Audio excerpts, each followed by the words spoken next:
starts to kind of come together a little more. Yeah, this Aethergust's obviously going to do a good job of keeping Igor Kerim, you know, a little more alive, but there's a spell pierce, alright, sure. Pay for it, I guess. Easy deal. Okay, I still have enough mana to pay for the spell pierce. What are you doing, man? I mean, like, yeah, sure, you get the prowess triggers, but like, what's the plan here? Oh. There it is. A mystical dispute as well. Functional. Yeah, functional spell pierce enough to get in for Xaxes.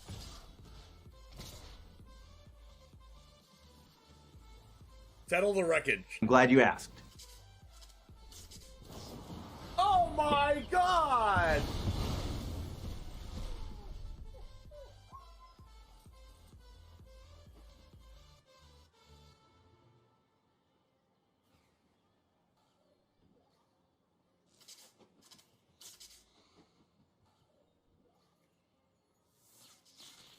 A 100-card historic brawl.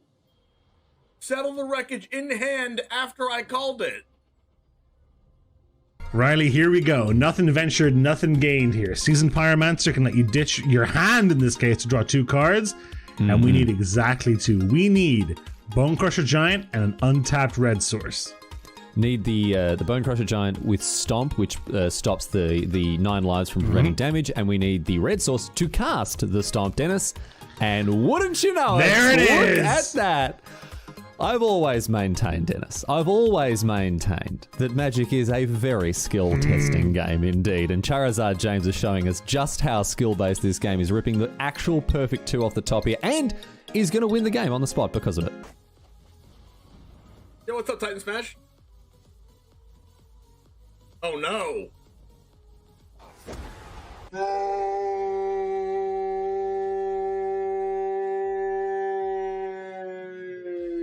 If this was the only way Tybalt's Trickery had ever been used, Riley, I think it would have been balanced the way Wizards intended it. I think this is actually Magic as R&D intended. Tybalt's Trickery. Getting rid of an eye twitch? Why are you scared of an eye twitch? Now you have to deal with the lulth. What was that? I'm terrified of an eye twitch, dude. Like, if only it had been something like a lulth, you know? Raise the alarm. We found their win con. We didn't know what it was, and now we know. I've now found their win con. I don't like it. You fool didn't play around Triple Tithe. Listen. My opponent had Sky Tether main deck and then boarded out of all the bad cards and boarded in good cards like Memory Lapse and Teferi. How am I supposed to win if I know that? Their tempo play of 2 soldiers are going to win them the game. Oh, it hurts. Oh, it hurts. It hurts. I can't look. I can't look.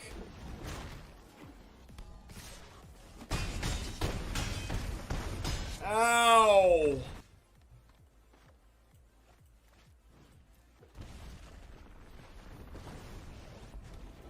Man, Valkmir is a problem. Nope. Oh no!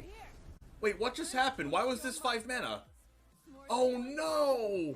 It came in tap! Oh no! It came in tap. Oh my god! Did we do it? Yes! I attack! Holy shit! I attack! I attack! I attack! Everyone's clenching right now. No! Oh, he lost! He lost! I attacked! No! No! What? Oh, he lost! Oh no! Oh man! What? Okay, I want them to kill this first. So I play this first. And I want these 2 to cast my other spells. No! Stop, opponent! Stop it! Please stop. Please stop. Please don't do it to me. Don't cast another land destruction spell. Please, no, my... Let's go! Not distortion! Yeah! Feel the power of the 6-mana black sorcery. Thought distortion, come forth. I summon the winged dragon of Ra.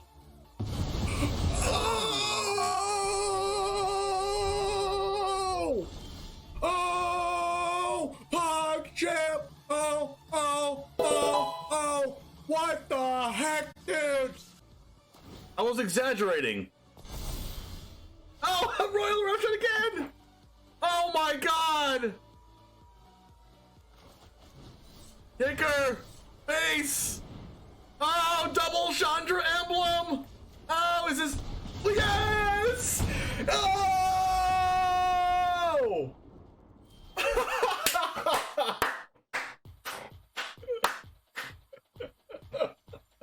Oh! I guess I should just use this anyway. Wait, is this game? Oh, face damage! Oh! No freaking way!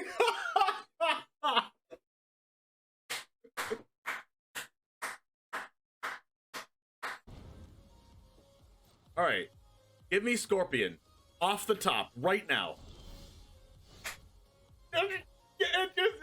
It's just too good to be true! It's just too good to be true! It's just too good to be true! What the heck, dude? Cheating! They have Fatal Push.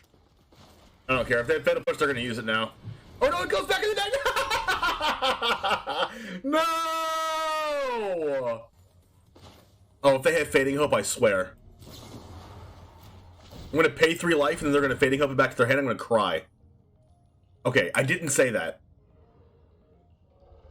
Oh no, I should have played Dahlia first. No, I should have played Dahlia first. No, don't do it. No, no.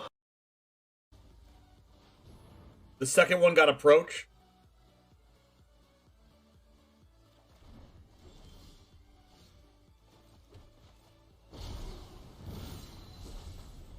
Wait, that still counts as casting, doesn't it? Wait, what? That's the worst possible.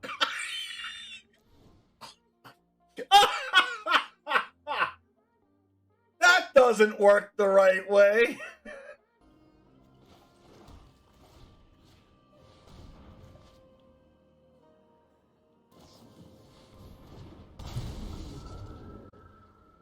Oh my gosh, is this lethal? Oh, please be lethal. Oh my gosh. Is this broken or is this broken? I think we're broken. Oh my gosh, please don't kill my dog. Please don't kill my dog. If they kill my dog, I swear. Can't be blocked. Go 14-14 dog for lethal. Yes, yes, yes. They're dead. Oh my gosh, wait. They have 6 cards in deck. Oh my gosh, they mill out. Oh my gosh, we milled them. We milled them from Angel of Suffering. They're dead. Oh my god.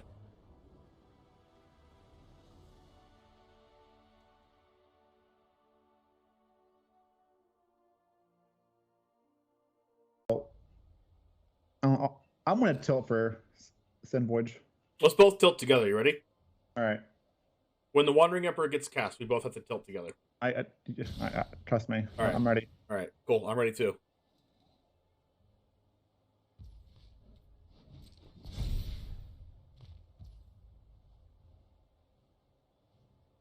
I'm waiting. Oh my god, every freaking time. Oh my god. Why do they have so many Wandering Emperors? You have to be kidding me. You don't have Emperor, you top deck Emperor against my freaking dragon, nobody's supposed to Emperor my dragon, and then they have another one off the top. I can't play around 2 in a row. Are you kidding me right now? Alright. God. This is...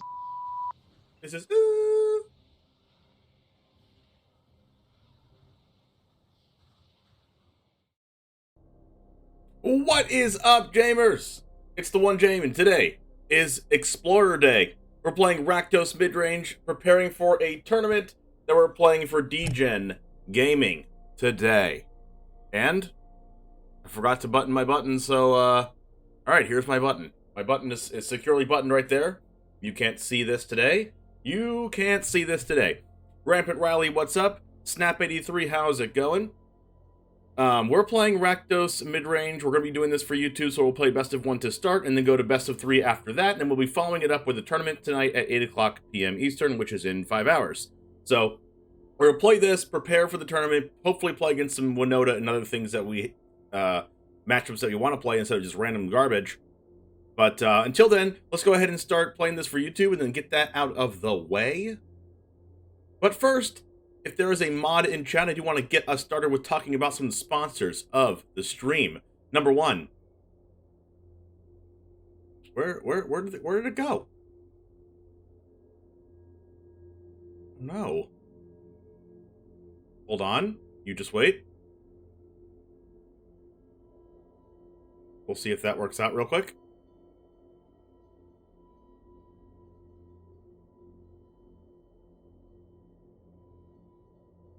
One second, chat.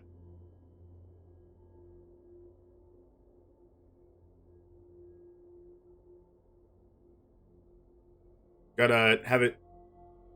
Okay, there we go. Alright. Well, number 1 is Ultra Pro, the standard and safe storage.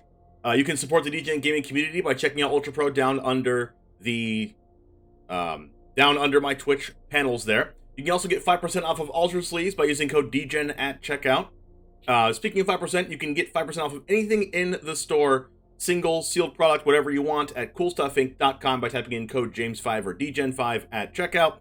We are now sponsored by Card Hoarder, so if you play Magic Online, you can click that link and support us at DGEN Gaming for all of your Magic Gathering Online needs. TCG Showdown, where you can battle against your friends for money, and also Rogue Energy. We have a bunch of Rogue Energy here. We drink it all the time. And you can use code James5 for 20% off at checkout, or you can use code MNG 5 for 20% off as well. All right, now that we have that out of the way, let's go ahead and go over RAKDOS mid-range here in Explorer. We are playing in a tournament later on today, and we're going to try to see if we can test for that today as well. We're going to put this up on YouTube for all of you people that love Explorer. So we're going to do that right about now.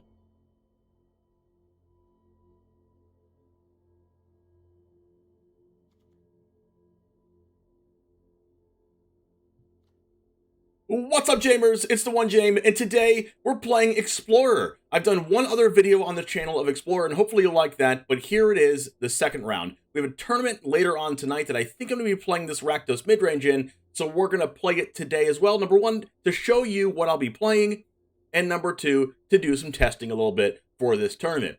I do want to tell you that the general gist of this is to play overall good and powerful cards, and cards that are really good against the format and the meta, like Winota. Winota is a very powerful card. It's in Explorer. It is currently banned in Historic, but it is in this format, so we have to prepare for it. But we have a generally aggressively slanted game plan with a lot of interaction. We have Bloodchief's Thirst and Fatal Push to deal with early creatures, Thoughtseize, as well as a premier hand hate in this format, 2 Heartless Act, 4 Bloodtithe Harvester. As you know, if you watch my standard content, Bloodtithe Harvester works very well with Fable of the Mirror Breaker and Reflection of Kiki-Jiki.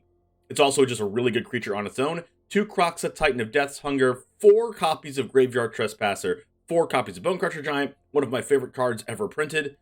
Sorin the Mirthless, 2 copies, 3 copies of Chandra Torture Defiance, which is my number 2 most favorite card ever printed. Number 1 is Niv Visit Reborn. And then we have a Lolth Spider Queen here. We have a couple copies of Hive of the Eye Tyrant, a couple of Castle Locked Wains, a couple Den of the Bugbears, a Sokenzan Crucible of Defiance, 2 mountains behind my face, and a swamp behind my face for our basic lands. For our sideboard, which we will not be utilizing for this video, but this is the sideboard that we'll be utilizing in the tournament, for the most part, unless I change my mind. Array of Enfeeblement, which is really strong against, you know, of course, early aggressive white decks and white creatures, but it's also really strong against Winota. It's a 1-mana instant speed, kill target Winota card. We have 2 Go Blanks, 2 Anger of the Gods, 2 Duress, 4 Leyline of the Void, and 2 Chandra Awakened Inferno in order to have an uncounterable threat against control decks. Anyways, without further ado, 60% of you guys are not subscribed, guys and gals, so make sure to click that subscribe button if you like the content and you want to see more Explorer content. The biggest way for me to see whether you like Explorer and want me to do more of these videos is if you like this video and subscribe to the channel, and let me know down in the comments if you want to see more things like this. And it all starts right now. Hey, thank you, Nuno. I didn't know if you were in chat yet. But I really do appreciate it.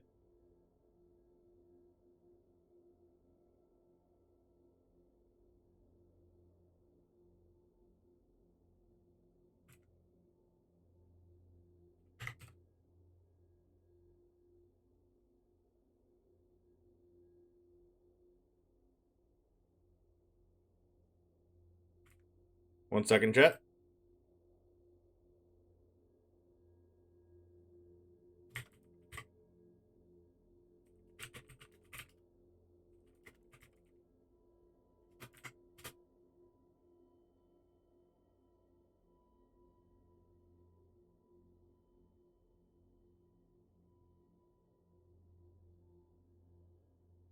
Is it did visit? Winota has Winota's been pissing me off. Has it? It's just a deck that you have to play around. Like, you can kill their early creatures, you can kill Winota. Like, they don't always kill you the turn they play Winota. Like, there's a lot of things that makes Winota, like, not bannable.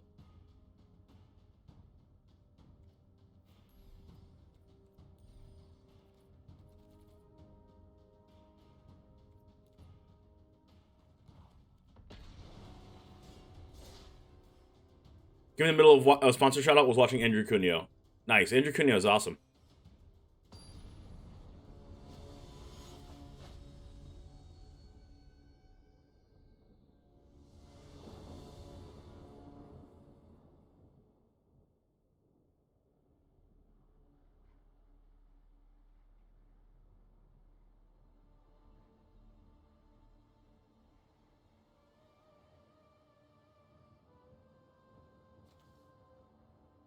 Alright, we're going first. This is a keep. One of the reasons why Bone Crusher Giant is one of my favorite cards is because it's a turn 2 play and a turn 3 play, so it just like makes your mulligans super easy. You're definitely stoked to see Explorer content. Looking forward to a break from those pesky digital only cards. I like Explorer a lot. I thought about getting. I got into Pioneer a little bit when it was in paper before before COVID happened. But Eddie Hand, thanks for the follow. Curse of Silence, excuse me? Who hurt you? They just gonna call Winota?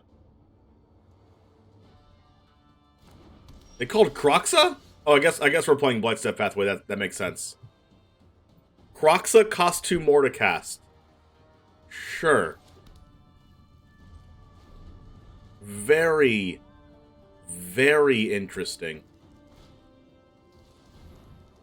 Thalia. I can push that.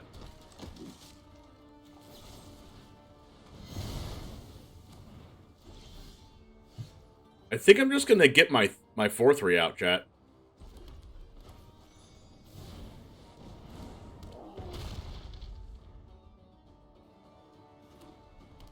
Winota's not as bad as people make it seem. You just don't like playing with or against it.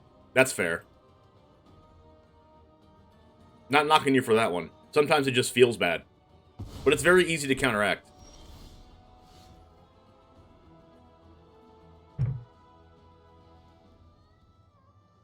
Let's see. It looks like just an aggro deck. I think I'm just gonna use this Bone Crusher Giant just to make it seem like I don't have another one here. I do want to keep all information away from them as possible. If I had anything else to play for 2 mana, I would have definitely played this one. Curse of Silence the Sorin, just do it. That is a weird card to play, I must add.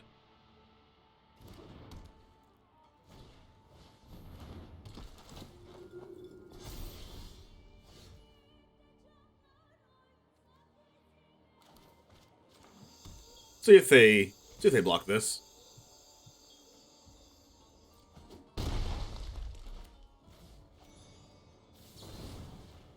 Bone Crusher is just such a powerful card. Like, who decided that this card was supposed to be a card that is a thing that you can do? The only reason it's not playable in Modern is because, like, Lurrus existed. Okay. Let's see, that's an Intrepid Adversary. That can definitely block. Well, I mean, we can make it block. Then we can just, like, make them draw a card.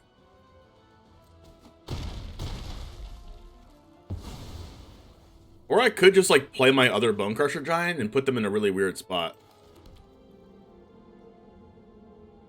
Because, like, they're dead on board with this play. Like, as long as Winota can't hit the field or attack their decks, it's just 3-color creature soup. It's just a 3-color aggro deck, which is not even that bad. Another Intrepid Adversary. Well, you love to see Intrepid Adversary on defense.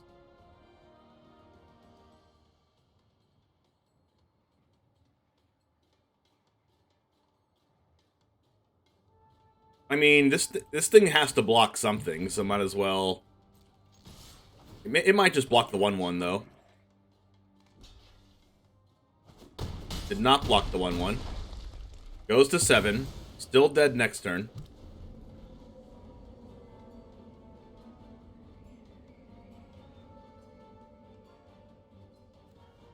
It's a nice looking land, I must add. Like a theater. Containment Priest?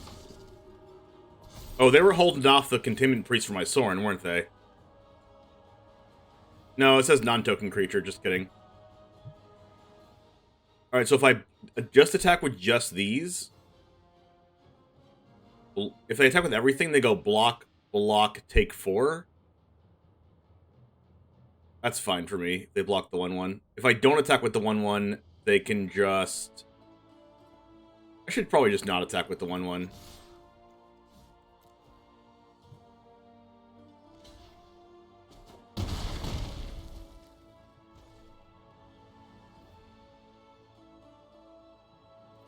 Soren's too good here not to play, so I'll just give him a draw.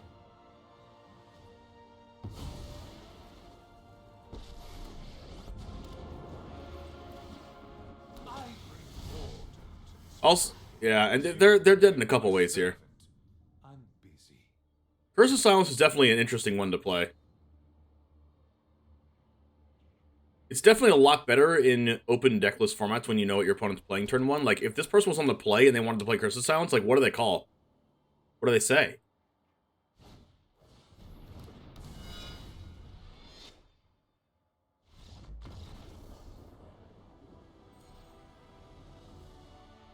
Alright. Perfect.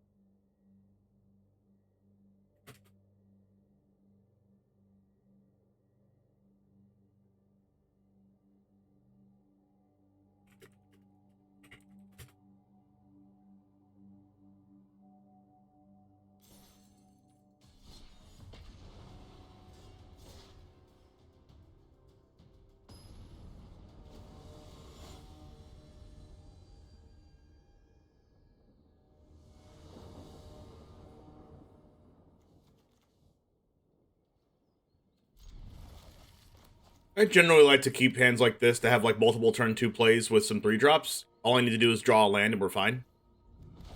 Especially on the play, being able to cast this on the play is really good. Could be Winota. Could be Winota.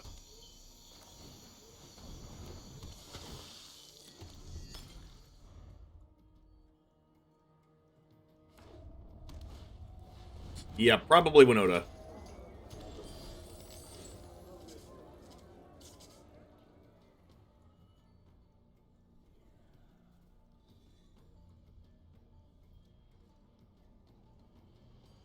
Now, this is interesting because they can play Winota next turn and attack with the Innkeeper, which makes Bone Crusher on this appealing. But I think I'm just going to kill Prosperous Innkeeper with Blood Tithe Harvester. And then just, like, play Graveyard Trespasser.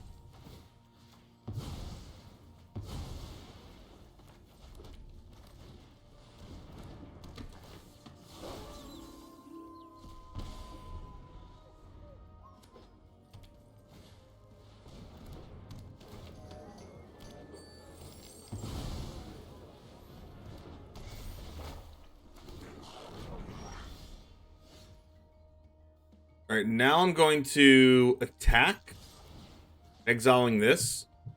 And then if they choose to block, I just kill one of the blockers.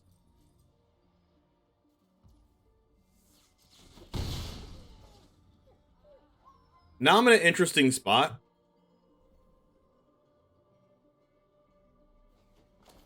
I think I'm just passing. Let's just go to nighttime. And then if they cast Winota, I can kill one of the things. They're going to get a Winota trigger here, unfortunately.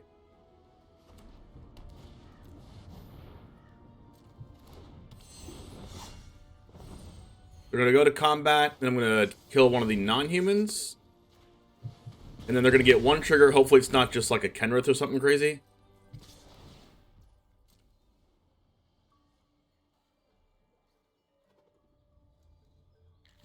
That's a whiff. I'm going to keep my blood token because I could use it to my advantage if I draw Fatal Push. It's not a Fatal Push. I don't have another way to get rid of this Innkeeper.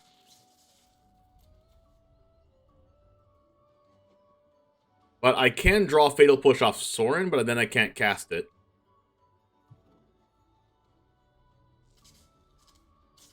So I think I'm going to attack with Graveyard Glutton here. Just deal 4 damage.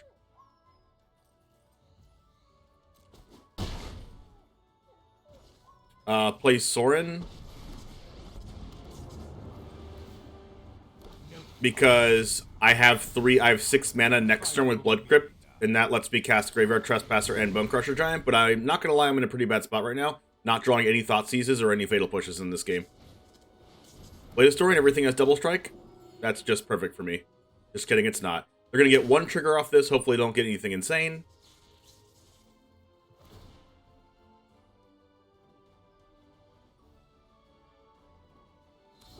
It is a Mood-Rage Brute. I think I'm going to save the Sorin to try to draw an additional card.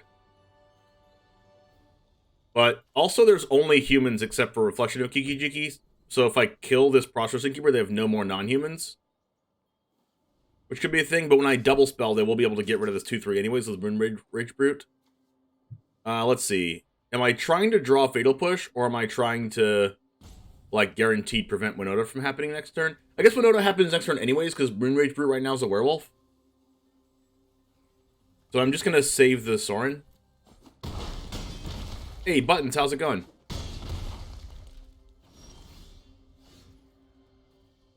Let's see. I think I just have to draw a card. That doesn't help us. I think we might just be dead. Dire times call for dire tactics.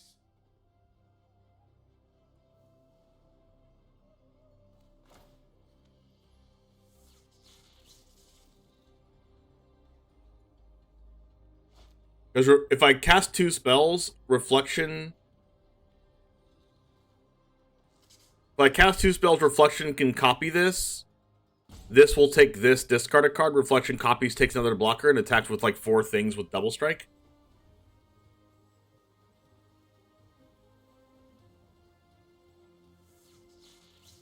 So I think I just have to, like, do this. Cast my 1 spell.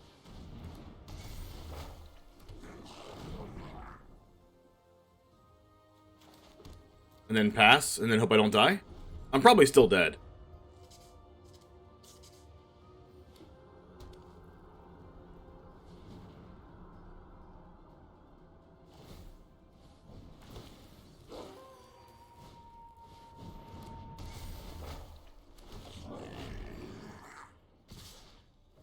That is 1, 2, 3 triggers. And they all have Double Strike. Oh, that's a hunt. Okay. Can't beat the Hunt Master, chat.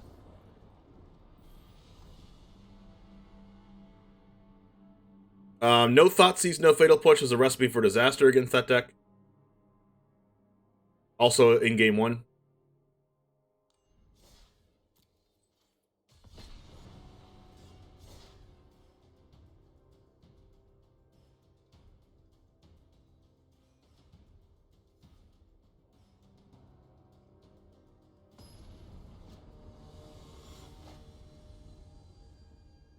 No big deal. Usually in the best of 3, you'd be able to beat that by setting in a lot of removal spells, but we're in best of 1, so yikes.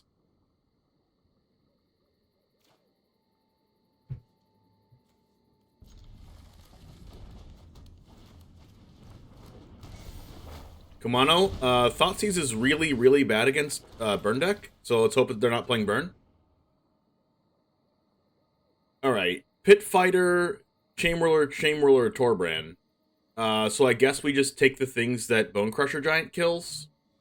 The Bone Crusher Giant doesn't kill, I should say. So I should go Chainwhirler, and then Thoughtseize Chainwhirler, and then turn 4, double Bone Crusher Giant Torbrand, right?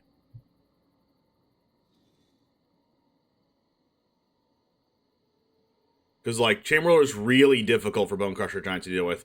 Stomp can't kill it, and then it also first strikes through Bone Crusher Giant. But Pit Fighter will become a 3-2, which is fine.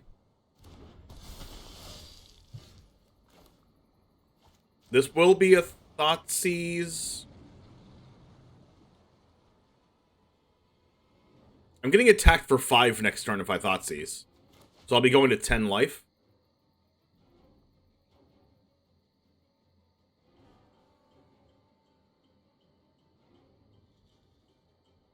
It's a little bit of a weird hand, for sure. I mean, Chandra can come down and hit the Torbrand, so I'm not... So Chandra can also come down and hit the Chainwhirler?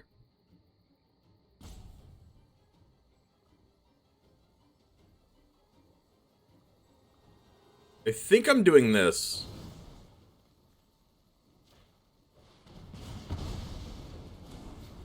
And then next turn I can Thoughtseize Bone Crusher. Hopefully they don't have a land. Karazev, that's a card. It's a great card. Ooh, Bloodchief's Thirst.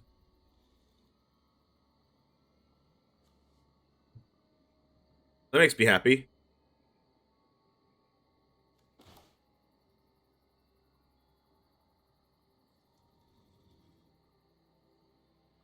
I think I have to Thoughtseize the Chainwhirler here.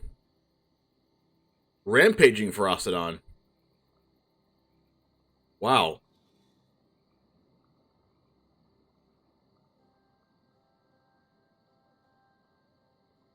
Wow.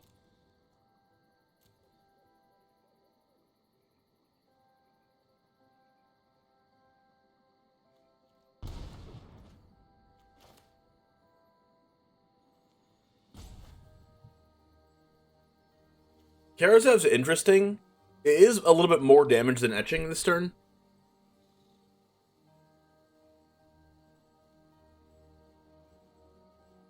So I think I'm just going to do the play that requires... No. I think I have to go mana efficient here.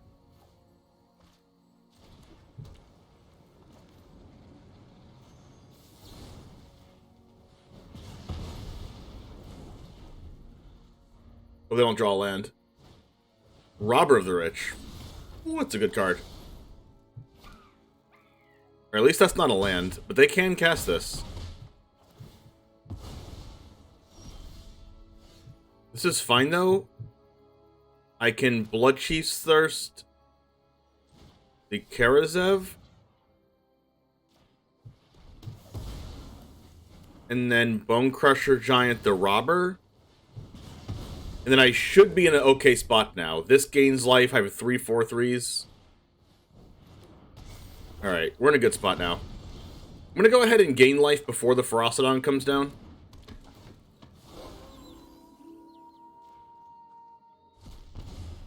If they draw a land, it's going to be, like, definite Ferocidon. That's not a land. That works well for us. It is a 3/3, though. It is my 4th Bone Crusher Giant.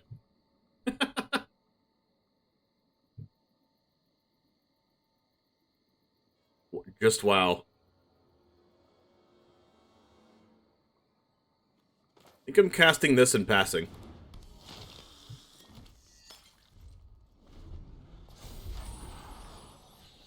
Because Graveyard Trespasser can block the 2/2.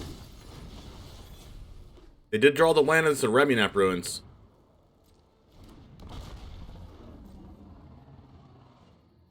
Don't know if they have good attacks here, though. Do not have good attacks. I would like to see a land here. Perfect.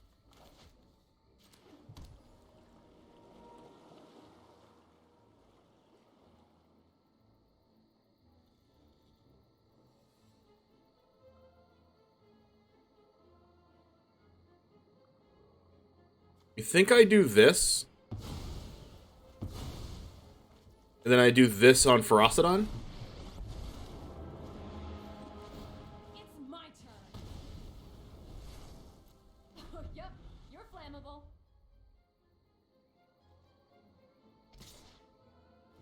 Going after the Chandra.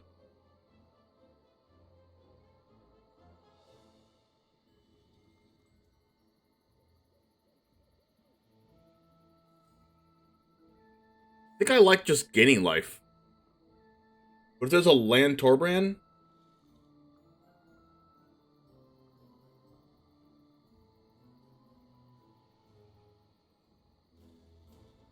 Also, Chandra guarantees double spelling. I'll take it. Oh, they passed.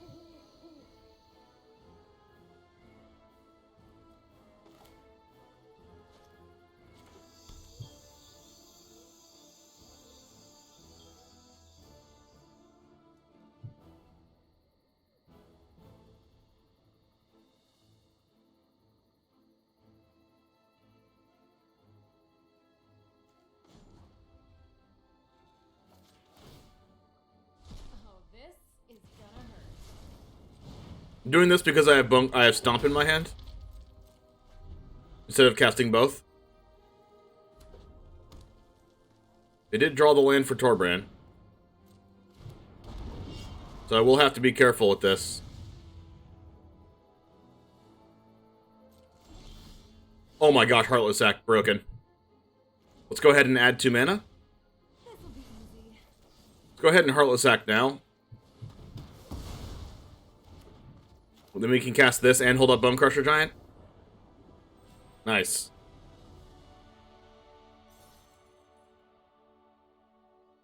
Sick. Drew the Black Source on time, drew the Heartless Act on time. Ray is super good right now, I agree. A lot of Fires decks. That's the other deck I was thinking about playing is Fires. Jace Wilk, thanks for the follow. Captain Love, thanks for the sub. Brand new Charmeleon. Streamed, my dude. I'll keep helping. Thank you so much, Captain Love. Brand new Charmeleon in chat. Let's give an exclamation point clap in the chat.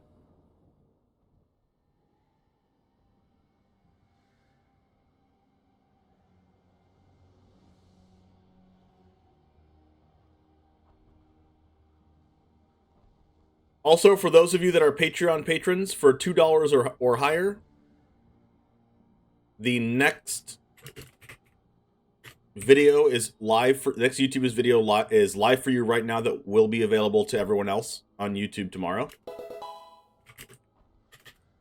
You can type in exclamation point Patreon in the chat, I believe, to get there. Or it's on my Twitter as well.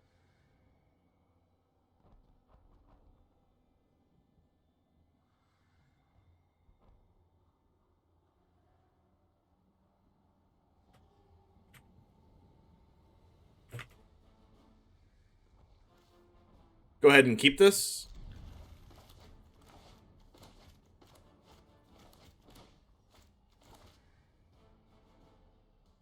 Openo Chico, thanks for the follow. Alright, we're going to go Castle Locthwain on turn 1, Bright Step Pathway on red, turn 2, cast Blood Tithe Harvester. How's it going? Asked Pineapple Fairy. It is going amazing, thank you for asking. That's a mulligan to 3. That can only mean one thing.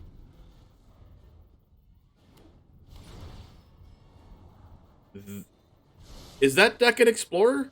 The Tybalt's Trickery deck? Is that a thing?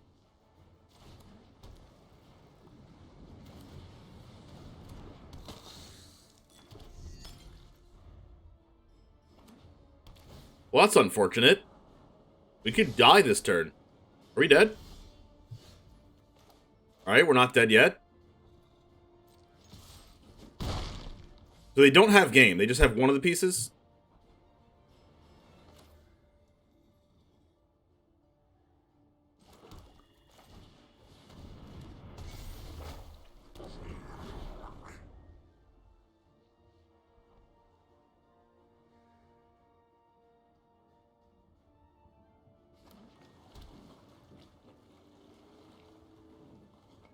You just saw the John 89% win rate? Crazy? Oh my gosh, it was insane. I went 16-2 in the first 18 matches.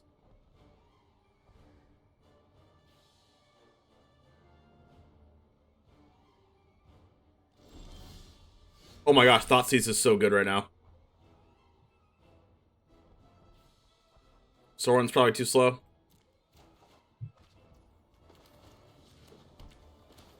I'm gonna go Crokeyz before I Thoughtseize.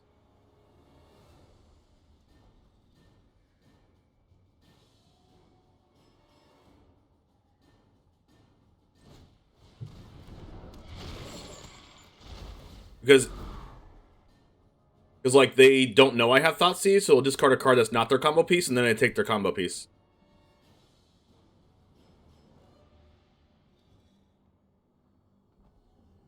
If they have Tibalt's Trickery, they can just like Trickery my Thoughtseize. I guess. Discarding Emergent Ultimatum. Here we go, Thoughtseize. Oh no! Oh no! They have 2 Tormod's Crypts! How do we win now?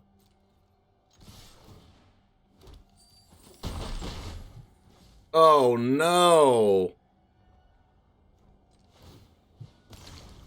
They're gonna draw Trickery and win the game. Watch this. Tibalt's Trickery off the top.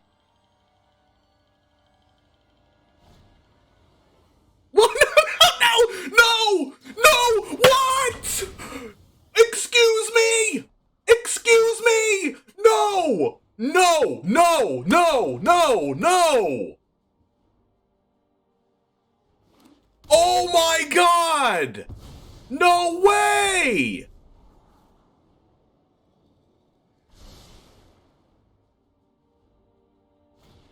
Oh my god, no way!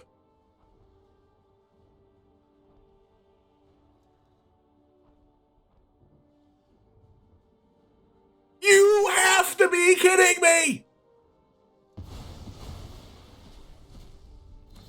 Oh my god. What in the world?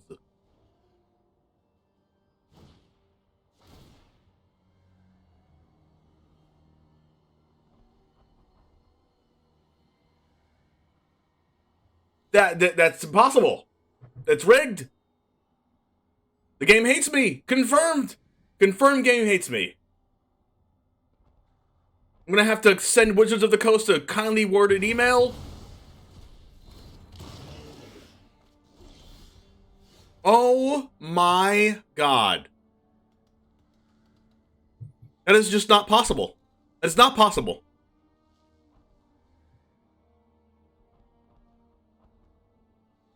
What the heck, dude?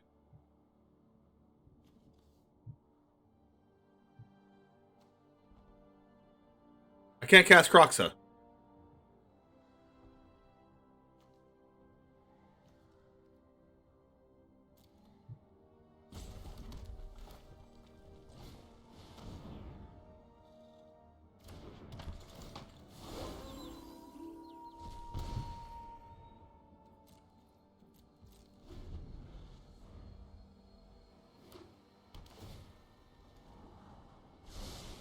I'm in shock.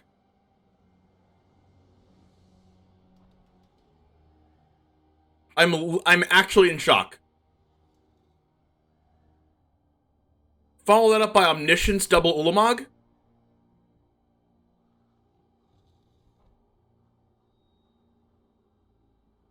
If that doesn't get clipped and go onto the loop immediately, then I don't even know. Chat, this must be clipped.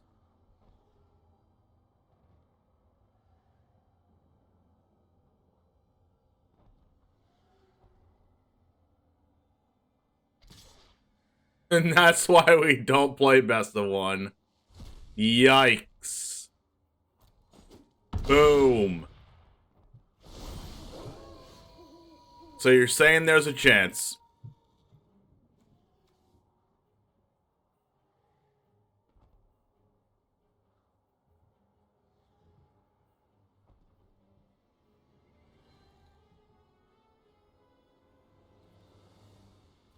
I really wish there was one more card in my graveyard.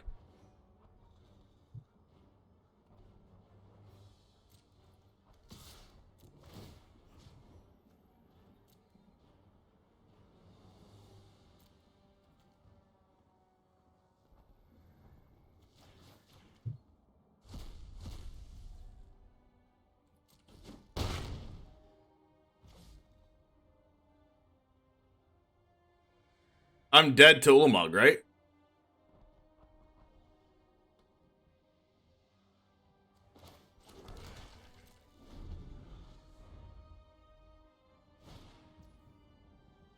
I needed them to not top deck a huge spell, but here we are.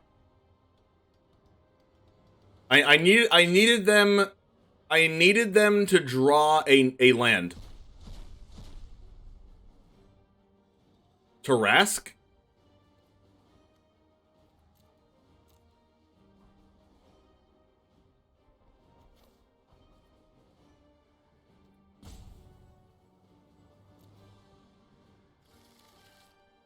If they hit a land or hit a card that didn't matter, I would have won.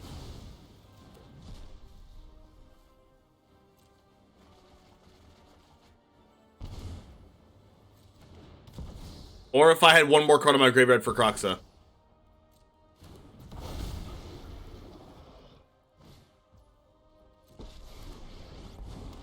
Maybe they whiff here.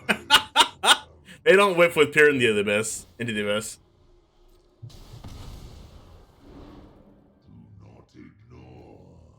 Why the heck is Tarask in their deck?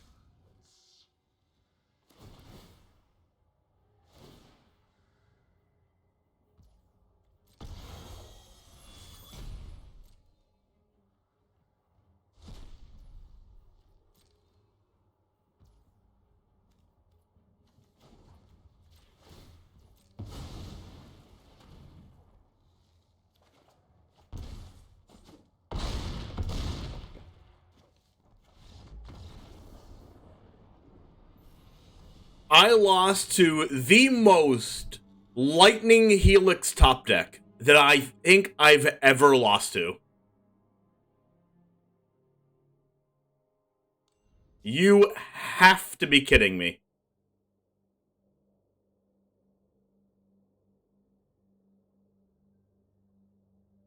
I need the clip. Where's the clip? I need it. Wow.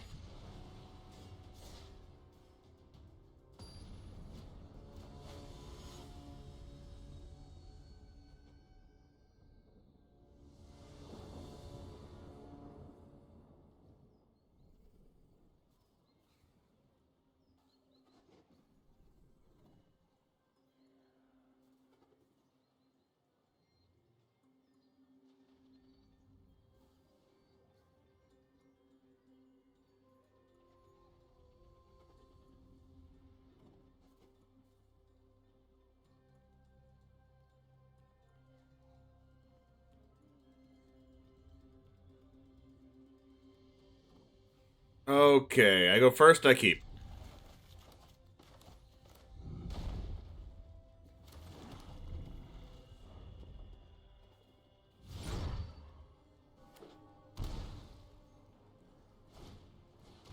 For those of you that might be watching this game from YouTube, I just lost it to Bolt's Trickery off the top. And that, my friends, is why you don't play Explorer Best of One. God.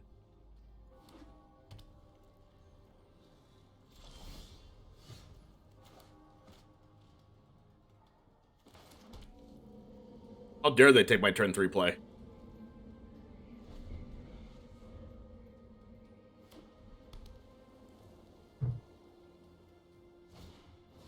Solemnity, I lose. I'm pretty sure I just died.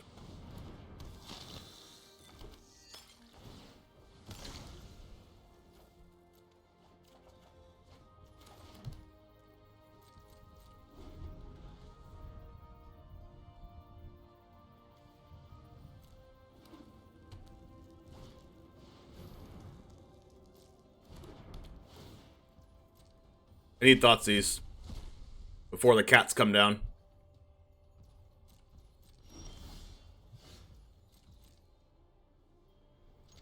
Like, I can't even use Soren because Solemnity exists. Will it be a Bone Crusher game? Hopefully. Oh wait, I can use loyalty abilities? Players can't get counters. Counters can't be put on artifacts, creatures, enchantment, or land. Doesn't say planeswalkers.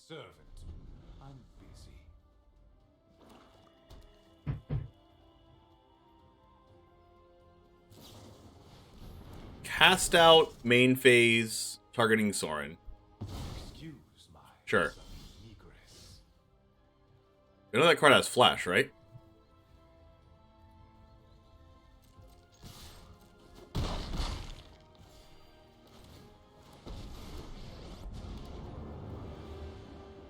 Violence is necessary. I think I just need to draw into Bone Crusher Giant. Like, that's like the out here, right? Just keep drawing cards until I hit Bone Crusher. Gideon's Intervention. Oh no, they're gonna call Bone Crusher. Oh god, please don't.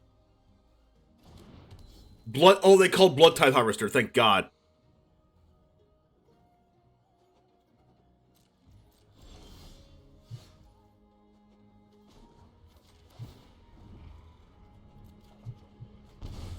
Pretty powerful card to have here. Dire times call for dire tactics. Oh god. I need to stop this Leyline of Sanctity. Wait, are they dead? They're almost dead. If I have to Bone Crusher their face in order to win with Bone Crusher, and Leyline of Sanctity stops you from doing that. But also Gideon's Intervention can stop the Bone Crusher Giant. But if they play Gideon's Intervention, they don't have enough mana to go Intervention plus Mastermind's Acquisition, so I think I just take the Mastermind's Acquisition.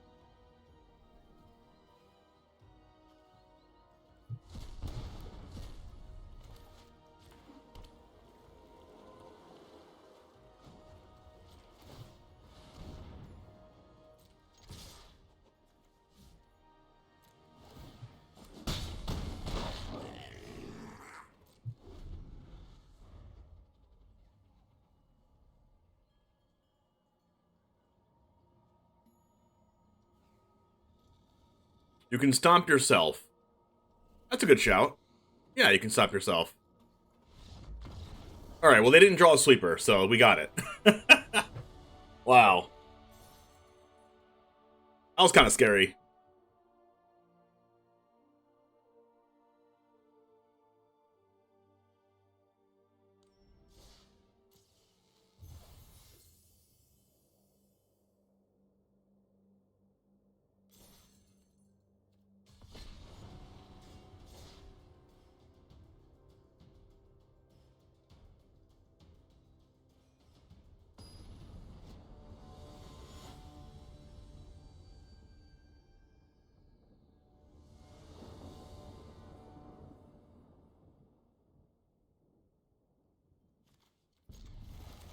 I love decks like this. Just hands like this just make me really happy, chat.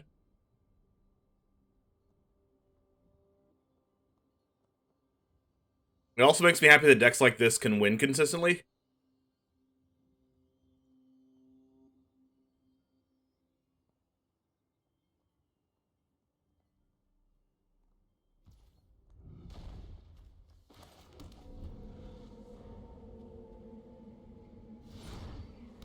That's a snow-covered island, just what I want to see, just kidding.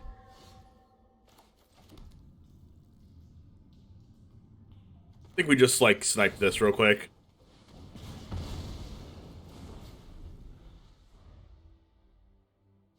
Could have been right to cast Blood Tithe Harvester, though.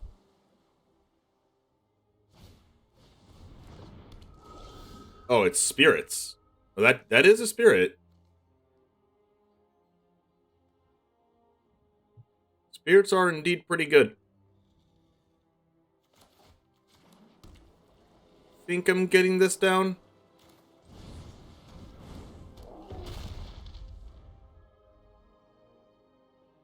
My main strategy for attacking through these mono blue decks is to attack them. Usually they don't do very well blocking.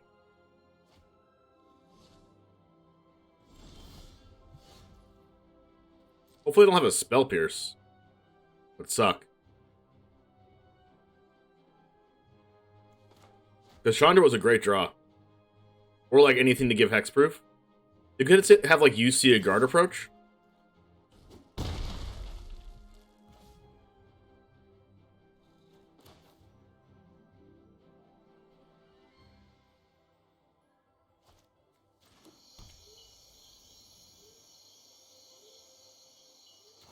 I'm gonna try to bait their Spell Pierce with this first. Okay. Under my watch, neither vampire nor human will go extinct. Spectral Sailor. That's fine, my 2/3 can block that. I bring my own. Shacklegeist. Oh, that taps my stuff.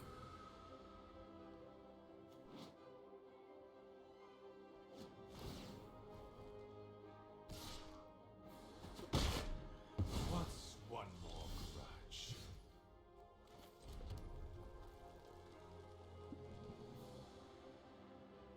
I just attacked them with Den of the Bugbear this turn.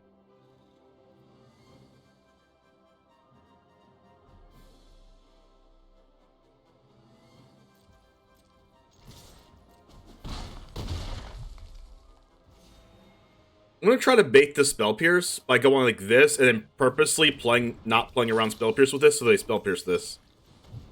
Okay, they don't have Spell Pierce. That's good for me. Now Chandra's gonna resolve and kill the Supreme Phantom. Or whatever they don't attack with. They could have, like, a 2-mana counterspell.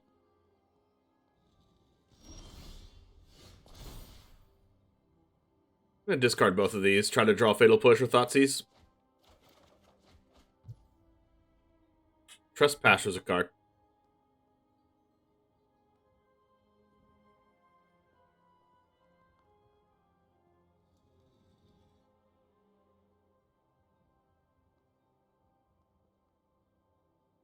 I think I'm going after the Sailor here first.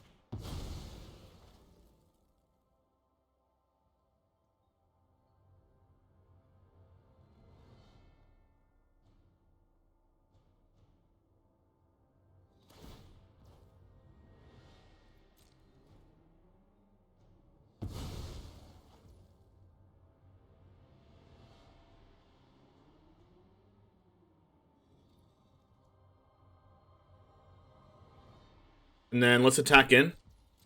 My real problem is Supreme Phantom here. So if they grow the Spirit and block the 2/2, then I'm perfectly fine with that, because it taps them out.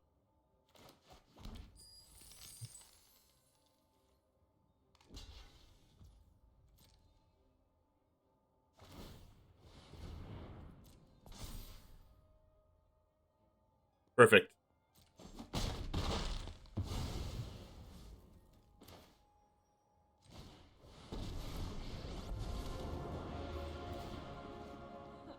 I knew you needed my help. See ya.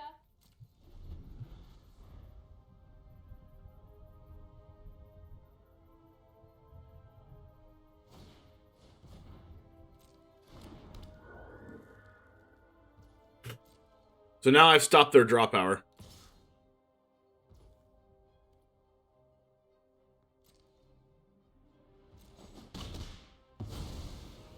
Guess you don't need me anymore. Now they're almost dead. Thoughtseize is an amazing draw here.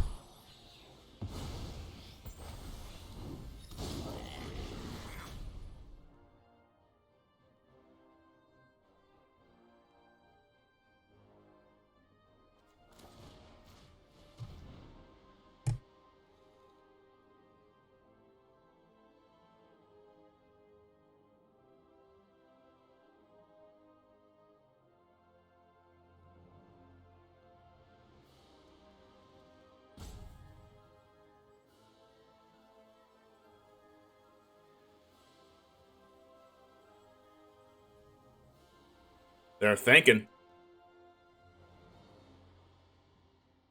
Double adversary, rattle chains, lofty denial, brazen borrower. Holy crap, their hand's insane. I mean, brazen borrower stops my 2-3.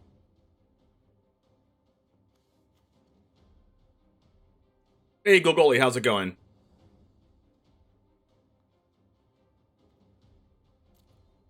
They can tap my 2-3. Rattle chains is really strong. Give something hexproof. They can't use adversary yet. Lofted denial counters unless they pay 4.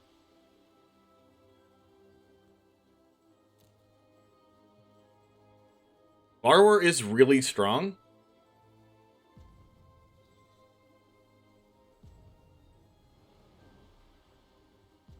I'm gonna take the borrower.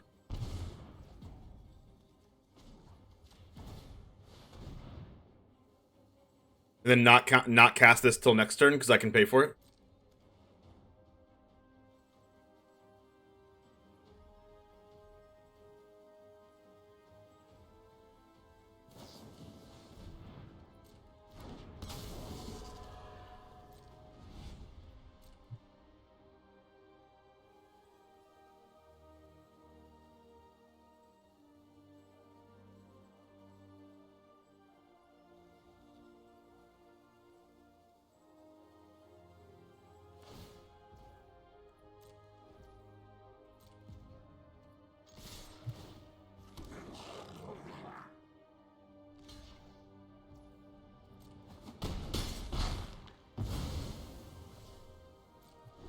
All right, down to 5.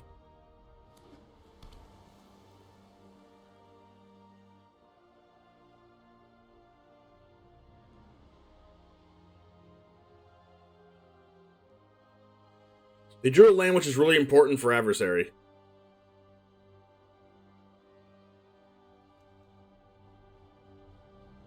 But I can kind of play around adversary because if they have to like counter my graveyard trespasser with lofted denial, knowing I can't pay 4 for it, then they can't adversary, so that's good for me. Also, taking their borrower last turn means that they can't deal with my 2-3 unless they block it. And I can also make 2 2-3s. I think they have to counter this, right? Knowing I can't pay for it. And then if they counter it, that means they can use rattle chains and special adversary, but they can't actually use special adversary's ability. And they can't give more flying.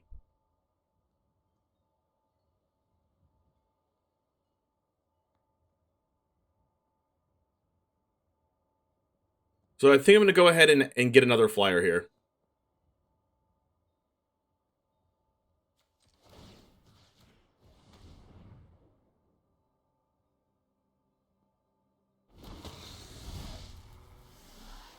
You deal with this annoyance.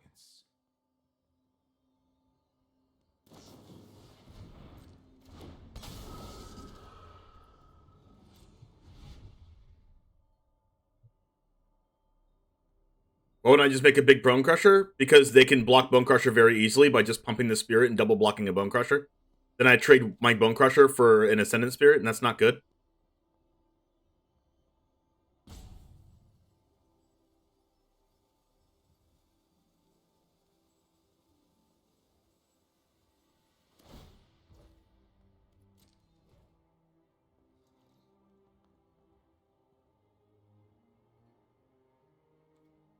Alright, 5 damage.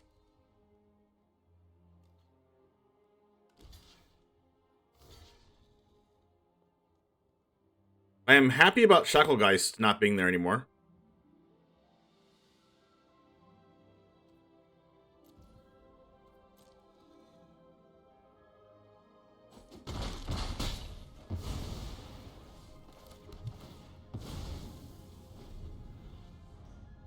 So now they can grow the spirits, so that's fine. Another land is pretty good because they have the spirits. 2-3, then they're going to make a big flying spirit.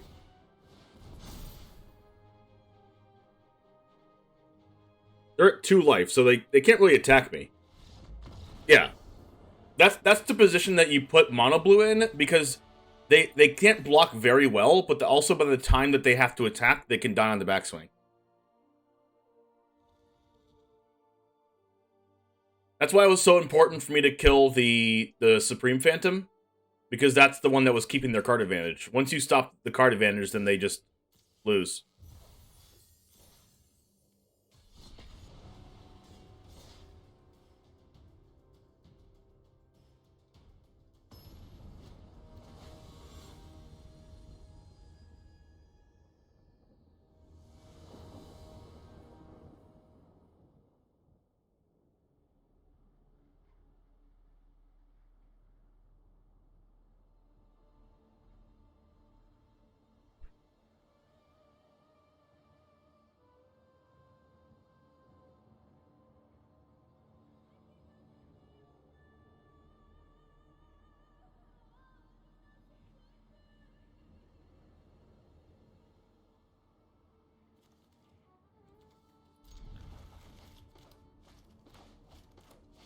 All you need to do is draw like one proactive spell, and this hand's good.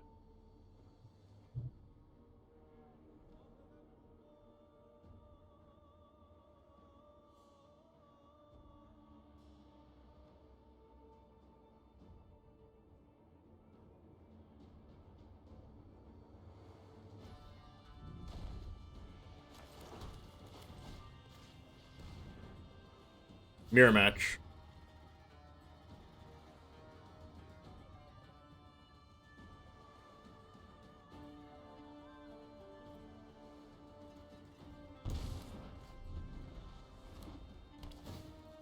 Mirror match, but they're playing Mardu. Oh, which means they're definitely playing Greasefang. Oh my gosh, Graveyard Trespasser is so good against this deck.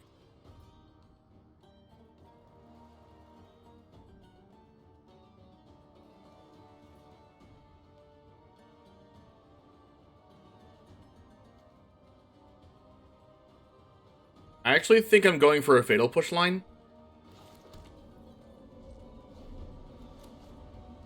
They go red Blood Tithe, and then I Fatal Push it, and then next turn I a Graveyard Trespasser. Get that down.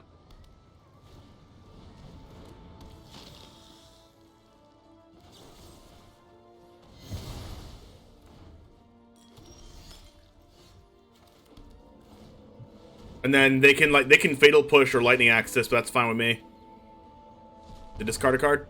Then again, discarding a card might be good for them because their deck also discards cards. Yeah, Lightning Axe is a Greasefang tell. Chandra's an amazing draw here.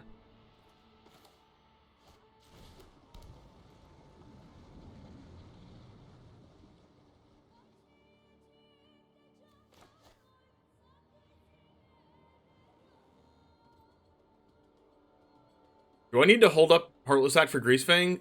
Because, like, if this card or their draw for turn is a big thing,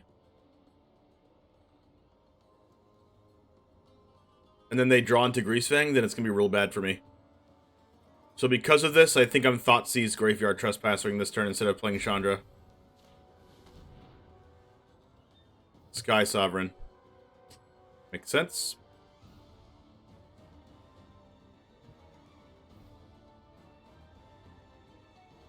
Go ahead and get that out of there. And then exile it.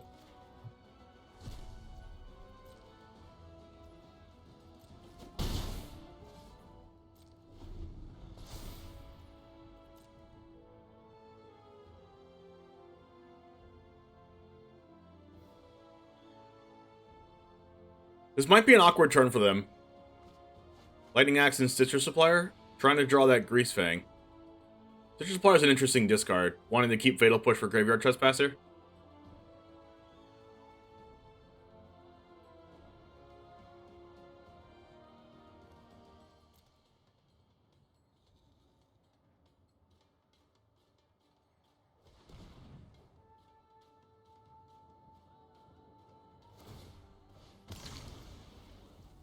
Discarding a land. They're definitely Fatal Pushing, right?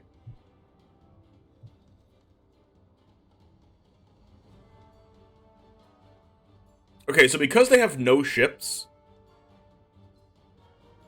No, I think I'm going to save Heartless Act for the other Fable. The Reflection of Kikijiki. Or Greasefang. They're Fatal pushing here. That's fine. Discarding Parhelion, that's scary.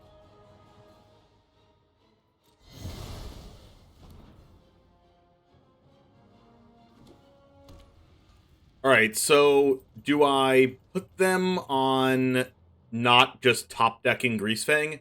I think if they top-deck Greasefang, they top-deck Greasefang. Nothing I can really do about that, right? I'm just gonna take this opportunity just to kill something. I'm the best fire starter there is. I don't even know if I need to kill this shaman.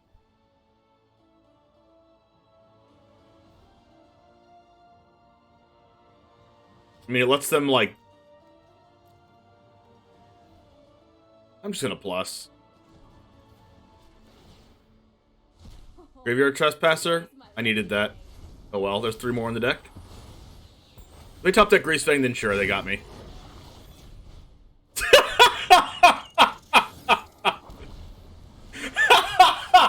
Why does this always happen to me? What is going on? Holy crap, dude! What is going on? I'm dead on board. They just attacked me. Oh my god.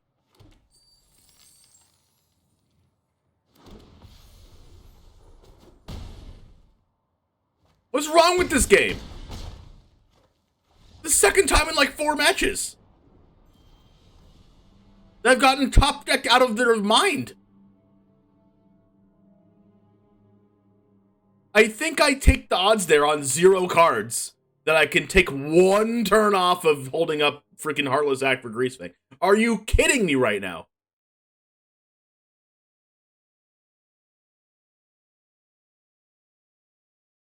What the heck, dude?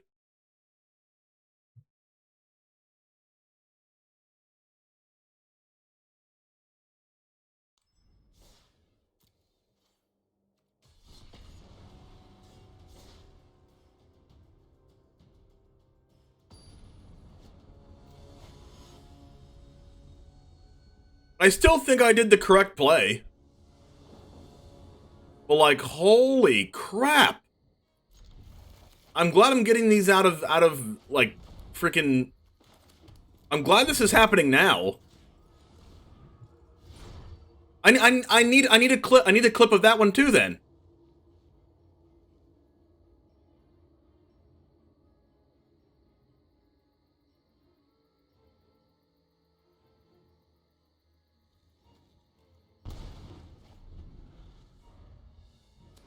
Jeez.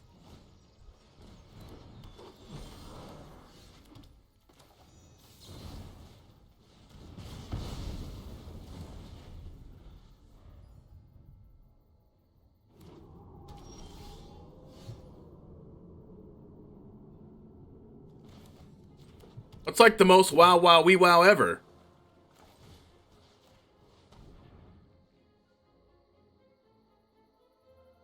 Alright, so they're on nothing now.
Opponent must be going nuts also. 3 thought seizes? Yeah, probably.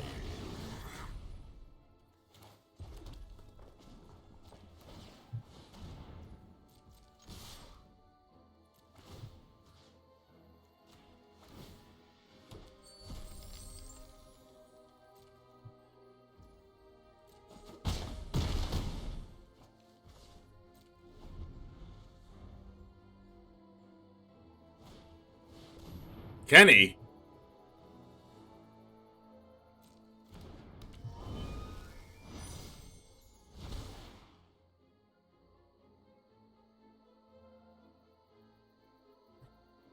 They're not dead, right? Were they dead on board?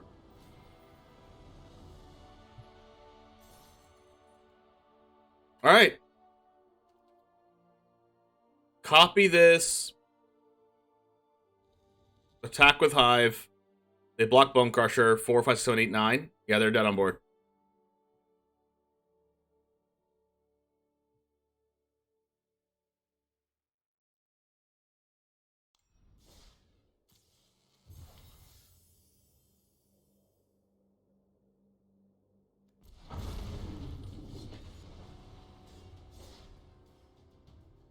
Alright, I really do need... If someone can be so kind, please, and to make the clip of the... Make the 2 clips. One with the trickery off the top, and then the one with the grease thing off the top. I would love you forever.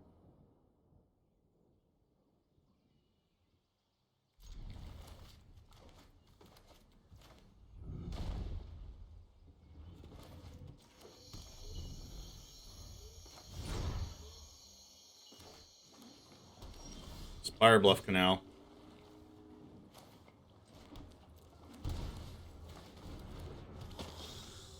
Could be Phoenix.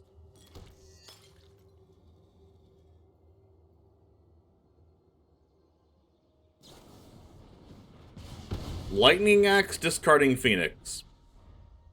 Yep. Welcome to the Graveyard Trespasser Thunderdome.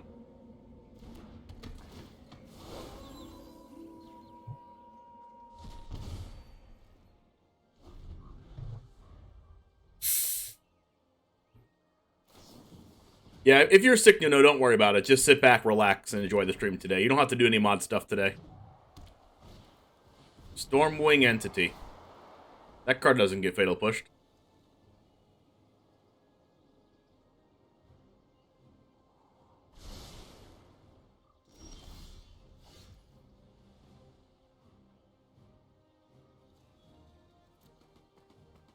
Do they block if I attack?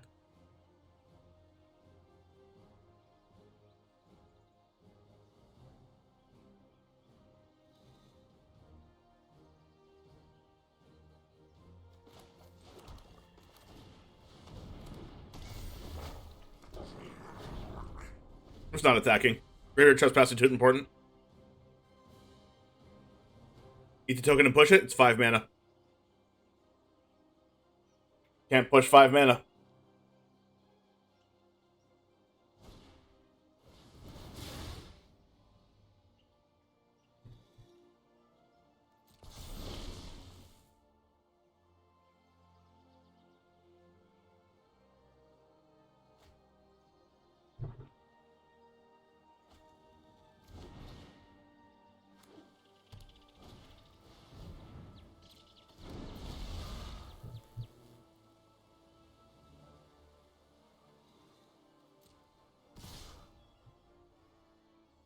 I mean, this is, like, about the best thing I can push, right?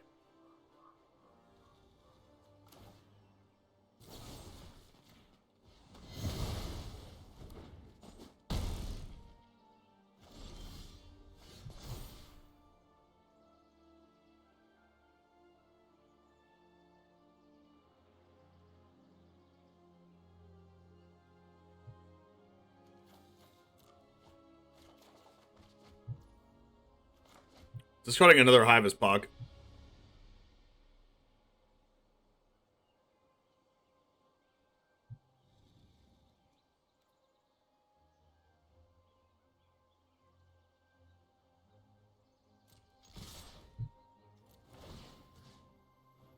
Let's take the Lightning Axe so they can't, like, finale it back.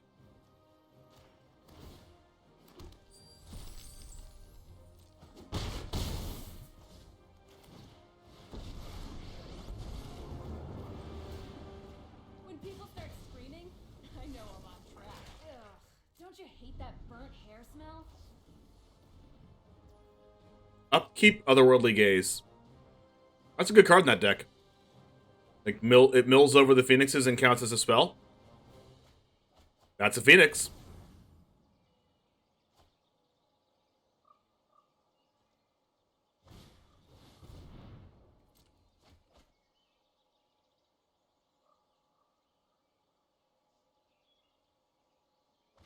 It's another phoenix.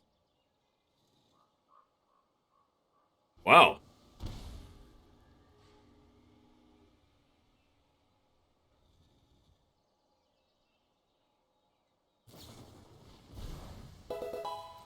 Oh, and it has flashback. Really good spell for that deck. Devs, thanks for the follow.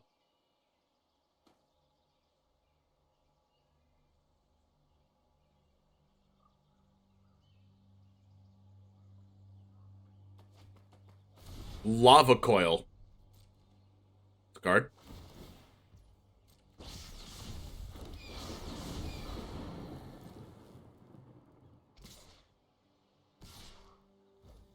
Something tells me they should have kept that Phoenix back. We're done here.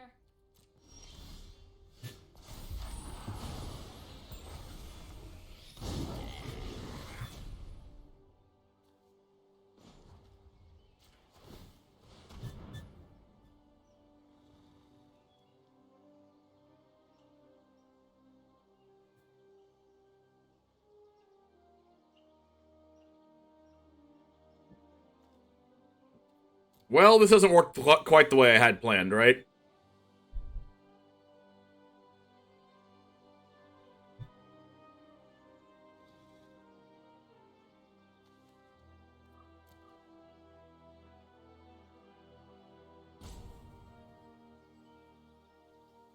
They're like one off of dead.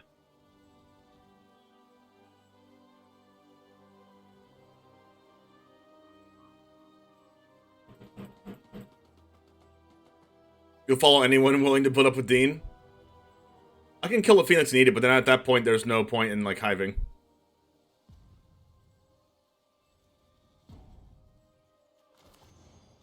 Oh well. Yikes. It's a yikes for me.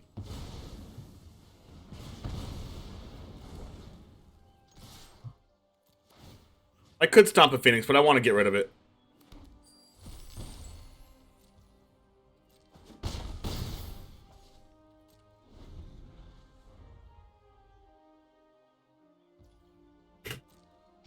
They're attacking with that? That's scary.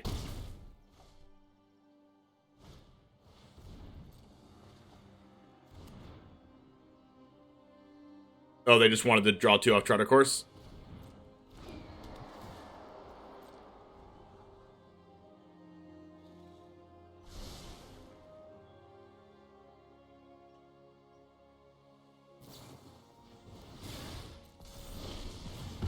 So they're dead? Nice.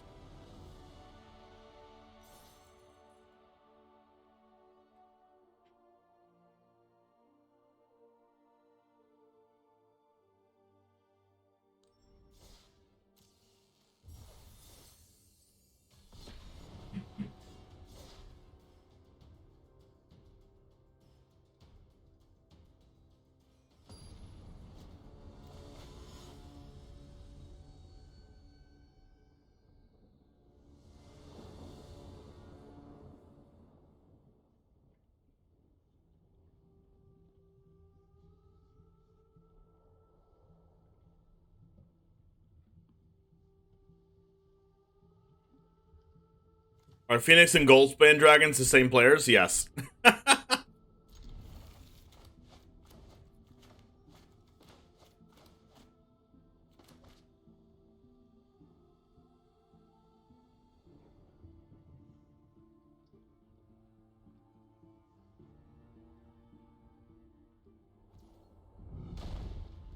Going to turn 1 Thoughtseize here. I'll turn 1 Thoughtseize just in case I draw Thoughtseize or Fatal Push next turn. Or like a 2-drop that I want to play. Ah, Winota. We have a handful of ramp. So I just discard the Tovolar's Hunt Master and lead them with the ramp?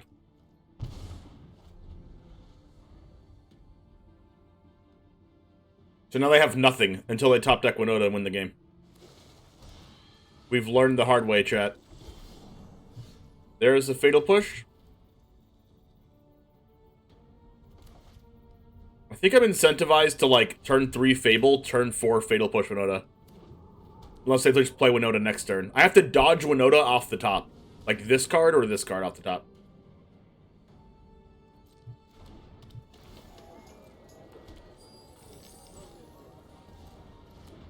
Alright, so as long as they don't, like, top deck Winota, I should be okay.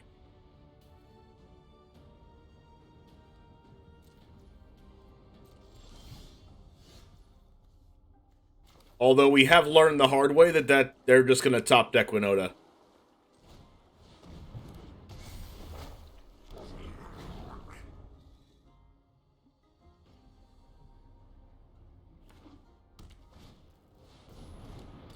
That's a Brutal Cathar.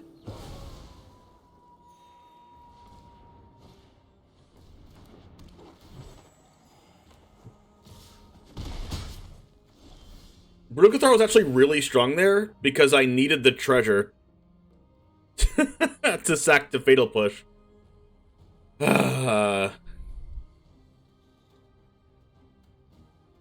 we know they don't have it.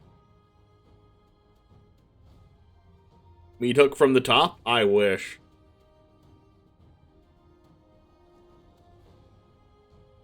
Planeswalkers are really bad right now, right?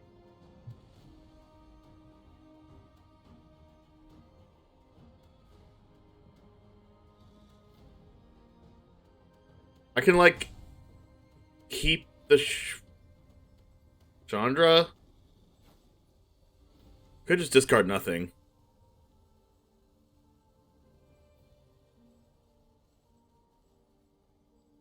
Like, if I Chandra minus on Brutal Cathar,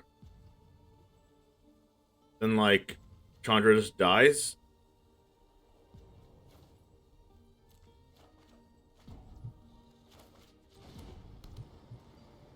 Alright. I'm just gonna have to freaking hope they don't have another Brutal Cathar, I guess. Sorin tokens seem good? Well, yeah, but then Sorin just dies. Please don't have Winota. Or that. Alright, well, at least I can kill it.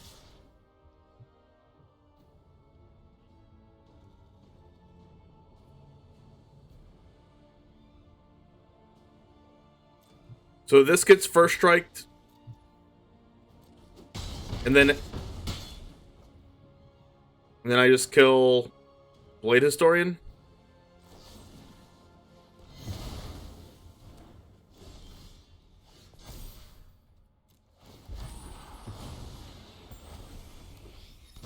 Sokenzen isn't terrible.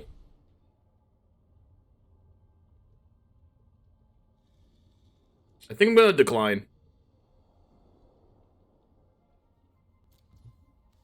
Because I can do this, and this, and this, and this. You're going down. You'd assume they would deal damage again? Well, they would lose double strike halfway through first strike damage, so they would actually not get the double. Right? I don't know. They didn't do it again. Maybe it was a bug. Maybe it wasn't.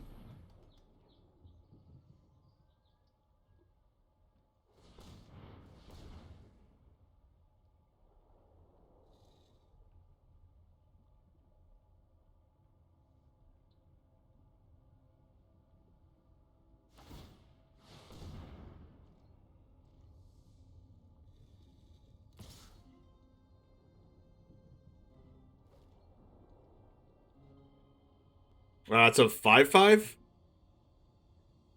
It's a lot.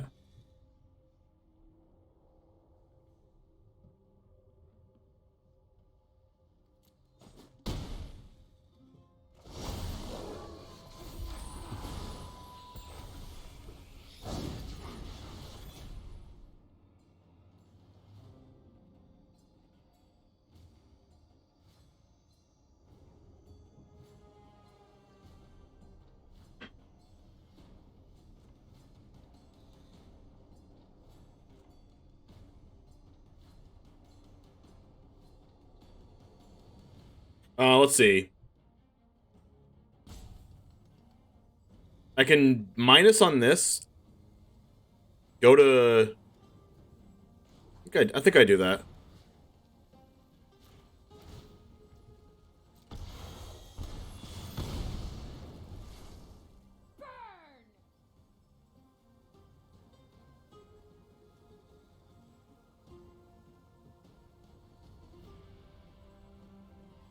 And I think I just, like, attack with Graveyard Glutton.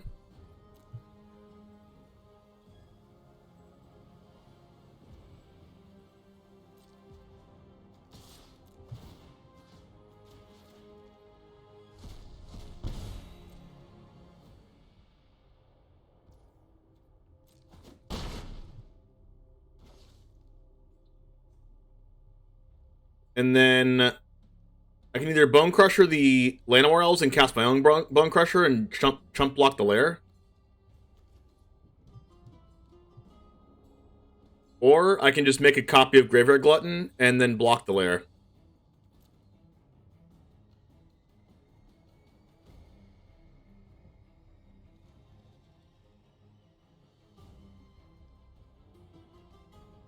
I honestly think I should probably just, like, end step Reflection of Kiki Jiki, make a whole bunch of copies of Graveyard Glutton, probably.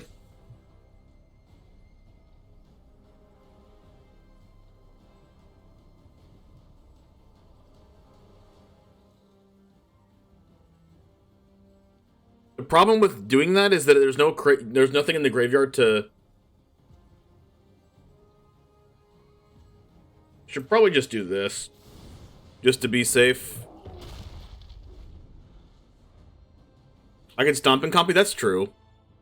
But I think I just want to play this to have the blocker.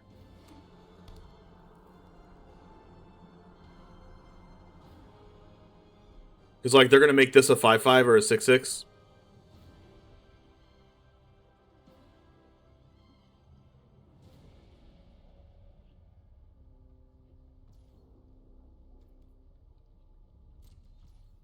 Alright.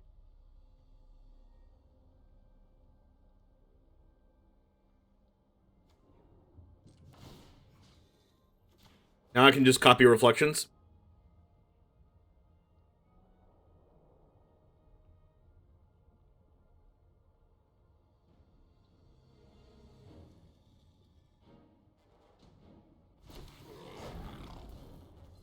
My best draw possible is Blood Tithe Harvester.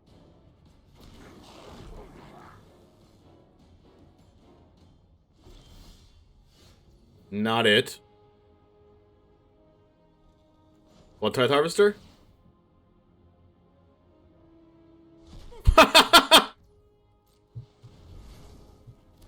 We are busted.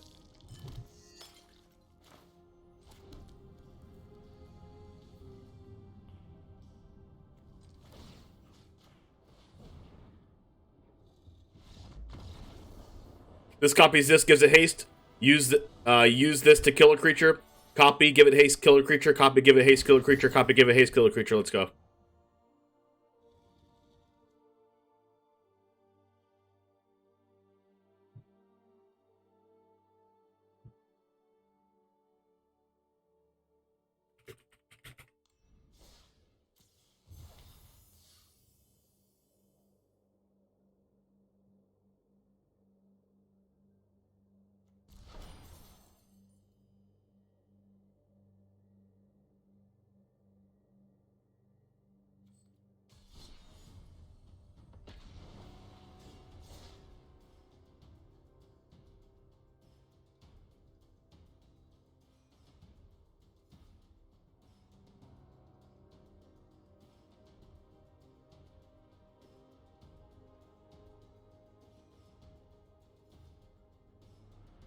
Alright, so the ruling that you said was... Well, so was there multiple? We got the Greasefang clip, we got the Trickery clip, so we got 2 different Trickery clips. What's the first one? Watch this. The Demult Trickery off the top. Watch this. The Demult Trickery off the... Alright, they're both the same clip.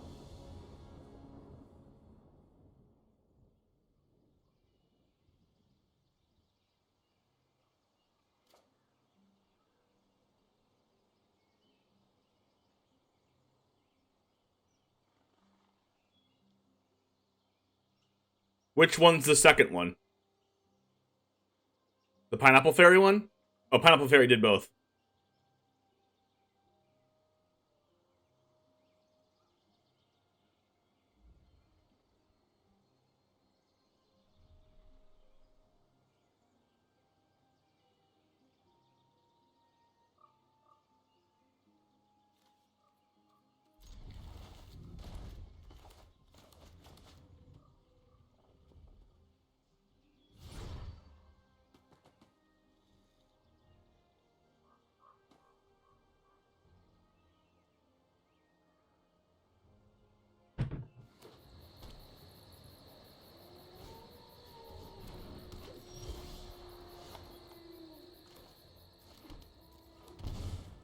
Alright, so do we want Fatal Push for Winota? I think the answer is yes. Double Chariot. Well, that's unfortunate.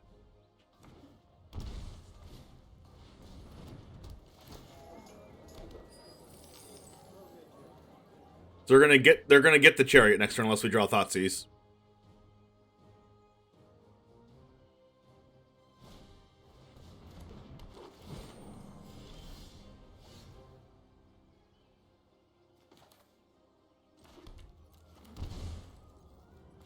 They won't draw Winota next turn. They won't draw Winota. It'll be fine, right? He says before they draw Winota. Brutal Cathar. They chose to not cast Chariot. That's interesting.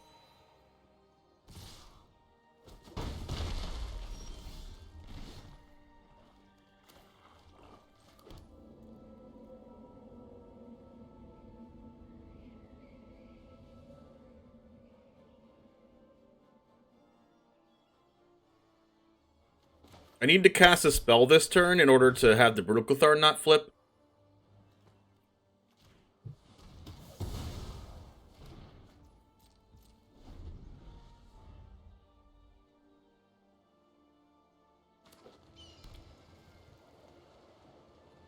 Right now, I kind of want them to cast Winota.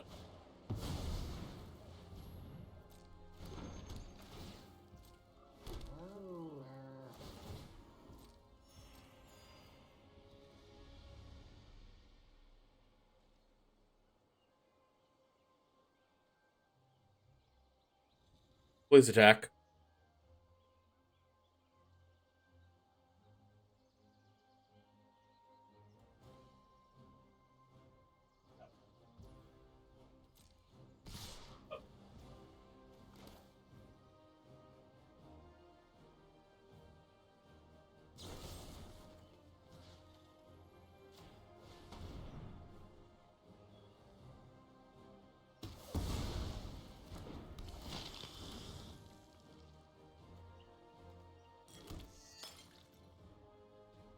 Right now, if I block the Sentinel, that means they don't have enough mana to cast Winota next turn.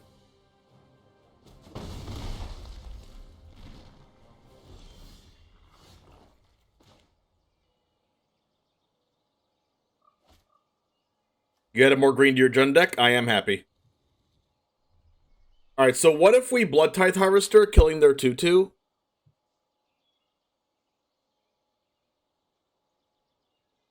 And then they just can't even crew the Chariot?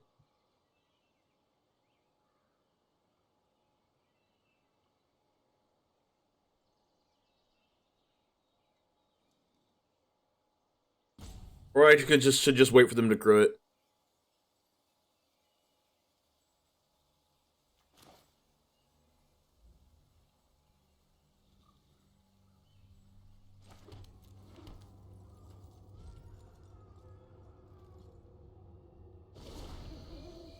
Save Harvester for Winota? Well, this is a sorcery speed effect. I would love if I could do that.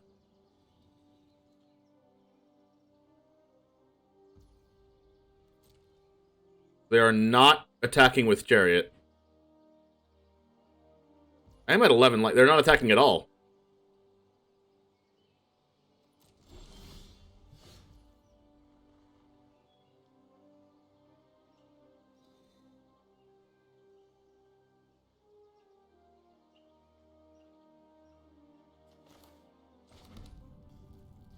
Really weird spot being at 11 life, though.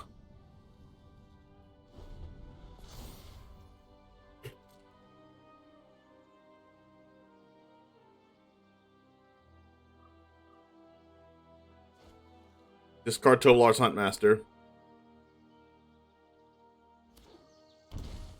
Looks like a Winota Mini. Winota to me, that's a shock on 4 lands.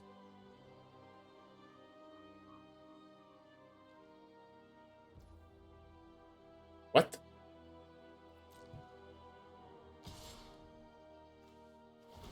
Could be Kenrith.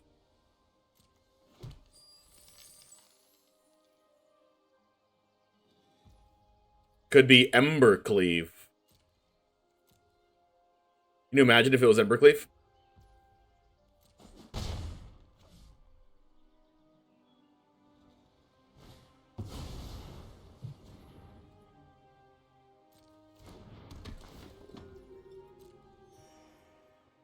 Alright, I can just kill that with Blood Tithe.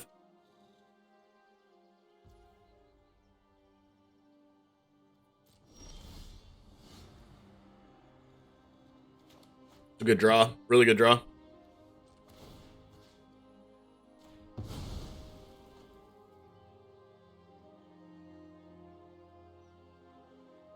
Oh my gosh, please crew that. Oh my god. If they crewed the Chariot, that would be broken for me. A Graveyard Trespasser not only lets me gain life, it lets me gain 2 life, and then I can also still Fatal Push.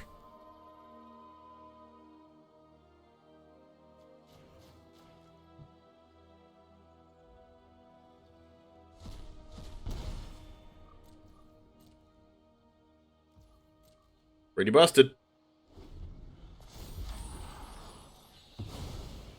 I do want to draw like a Bone Crusher Giant at some point.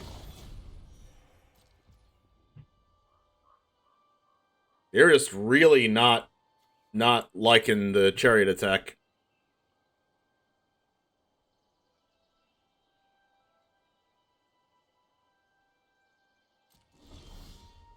How's the Winota matchup feel? Not that bad, actually. We can generally remove their stuff. The one time we lost to it was when we didn't draw any Thought Seizes and didn't draw any Fatal Pushes throughout the entire game.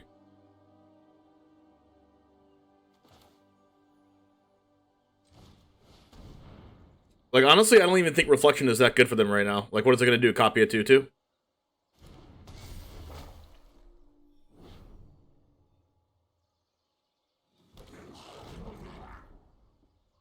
Honestly, I kind of feel like attacking.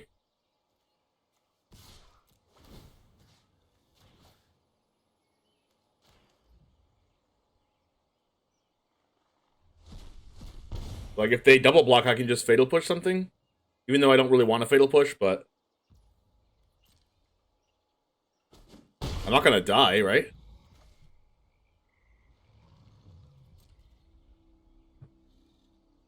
Maybe I should have just kept the Takenuma in my hand just to discard, instead of discarding the Fable. It's probably correct. Or probably misplayed by playing the land.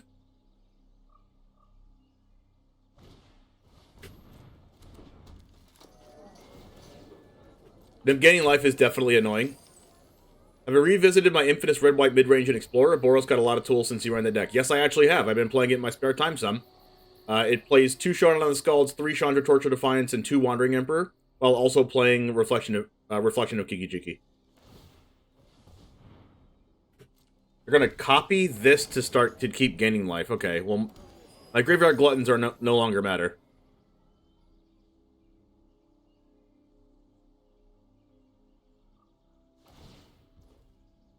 They're gonna copy the Innkeeper with the Chariot.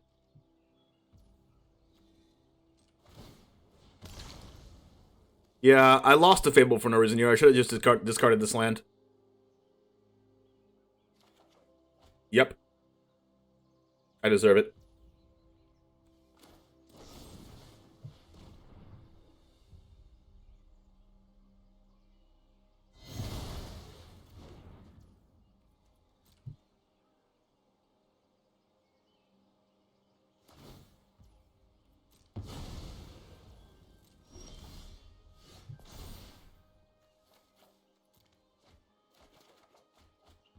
Wow. That's pretty good.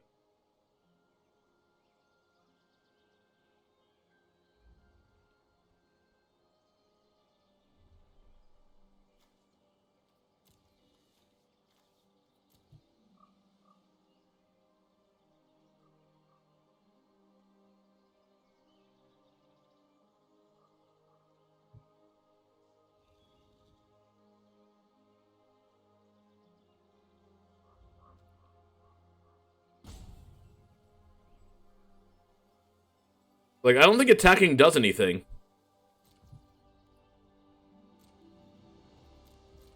But I still have to prepare for Onoda.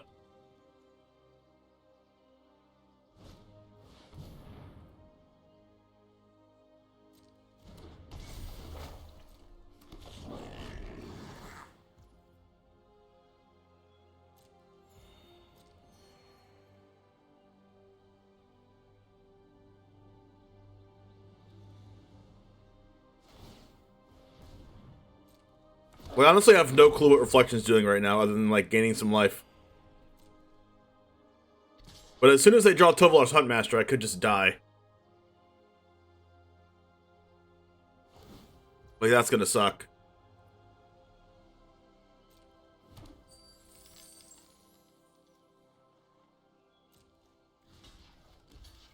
I could just draw, like, Meat Hook Massacre.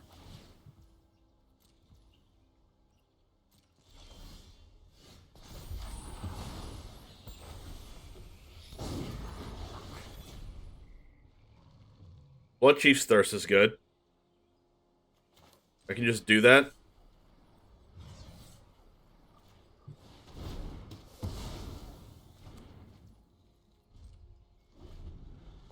I could have used that to kill Tovolar's Huntmaster, but... Yeah, they discarded Chariot? Excuse me?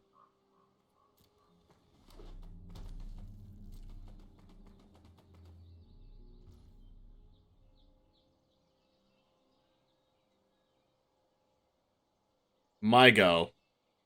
Sure. Another Graveyard Trespasser. I mean, that's pretty good.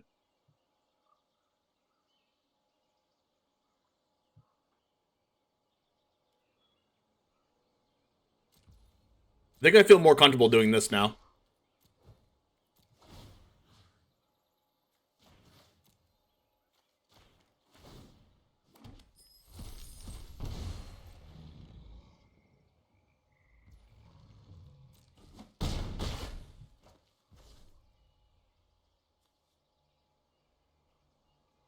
Well, now I can just, like, Kroxa plus play Kroxa and then still hold up Fatal Push with this treasure token.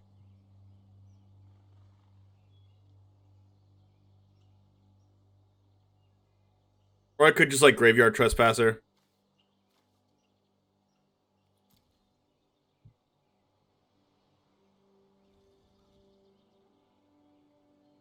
Like, what's really gonna hurt me is if they top deck Tovolar's Huntmaster. So I guess I need to end the game faster?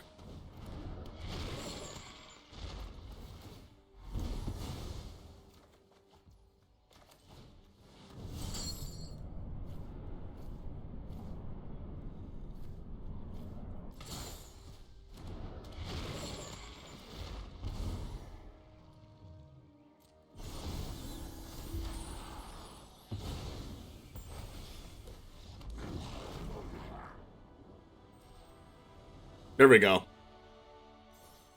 Nice.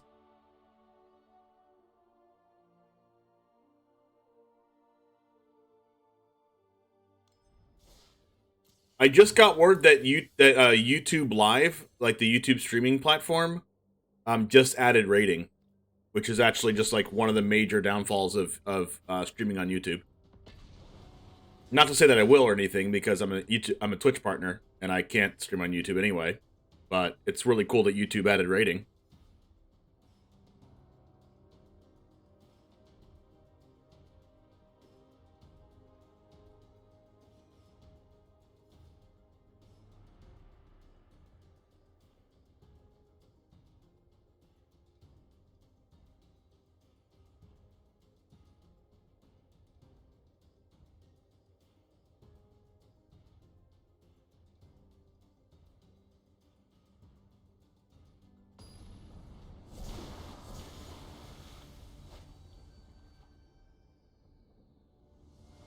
Seen so much Esperiorin control on the ladder today, I've yet to lose to it. Knock on wood. I don't see the appeal of adding black for worse mana. The mana's like pretty freaking good, right, Cranky? La Victoire. Mono black.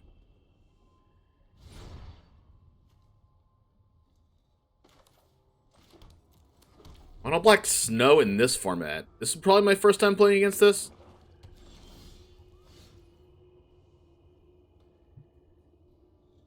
Thoughtseize is pretty good, but what are they playing on turn 3? I should just play Blood Tithe Harvester, right?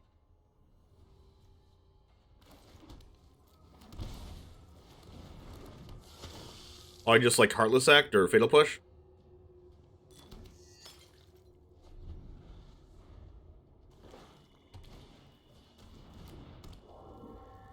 Oh my gosh, it's Auras. Alright, well that makes Thoughtseize and Blood Chief's Thirst way better.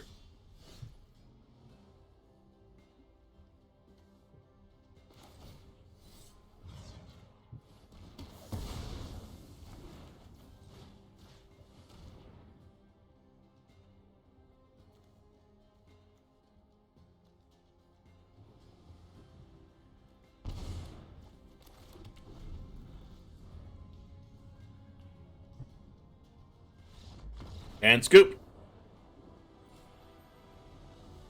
Sometimes it do be like that. It do be like that.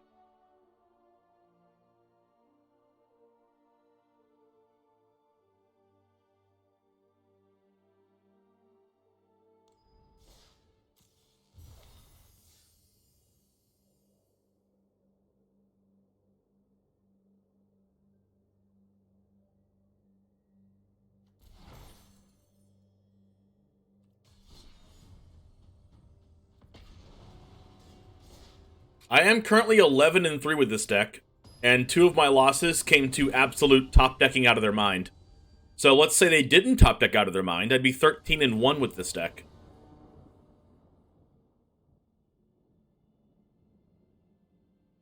And my only loss coming to Winota from not drawing Thoughtseize or Fatal Push throughout the entire game.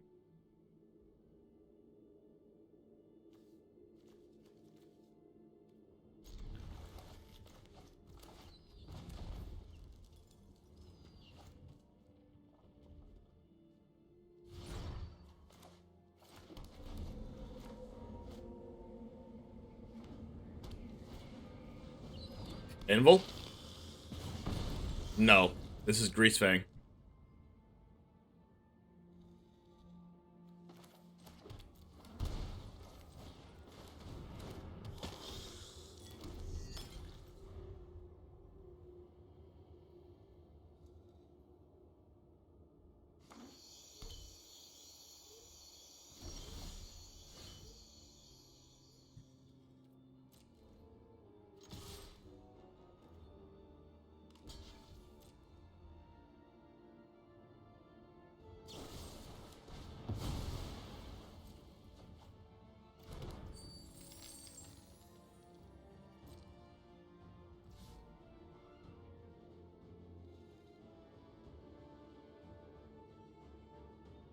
In order for this Thoughtseize to be good, they have to have 2 Greasefangs?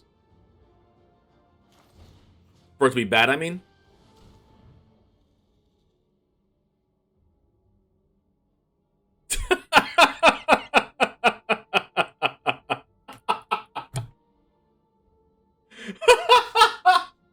No! Come on. If I only had a freaking land, dude. Give me a land. If I had a land there, I would have been perfect. Thoughtseize one, Heartless Act the other, but you guess what? I don't draw lands. Oh, I'm dead.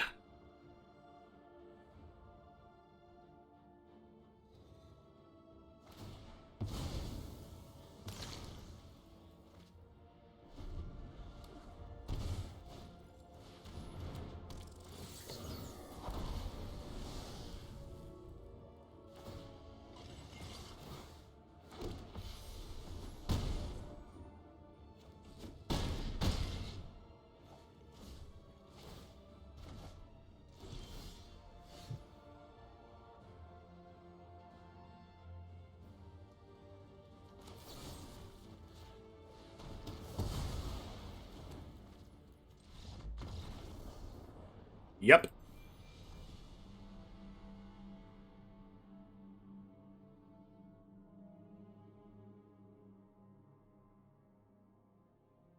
If I had drawn one land, I would have, like, been way ahead in that game. Although I didn't have the Thoughtseize, that's fair. I didn't have to take the chance of them having 2 Grease Fangs, also fair. Could have just not Thoughtseized. Don't know which one was correct, though. Maybe it was greedy for me to Thoughtseize there with their handful of 8 cards. If I just held up the Heartless Act, then they play Grease Fang, and I Heartless Acted before combat. And then I Thoughtseized the following turn after I didn't draw a land and Thoughtseized the other one. So, there was a way that I could have won that. I just took the wrong sequence, I guess.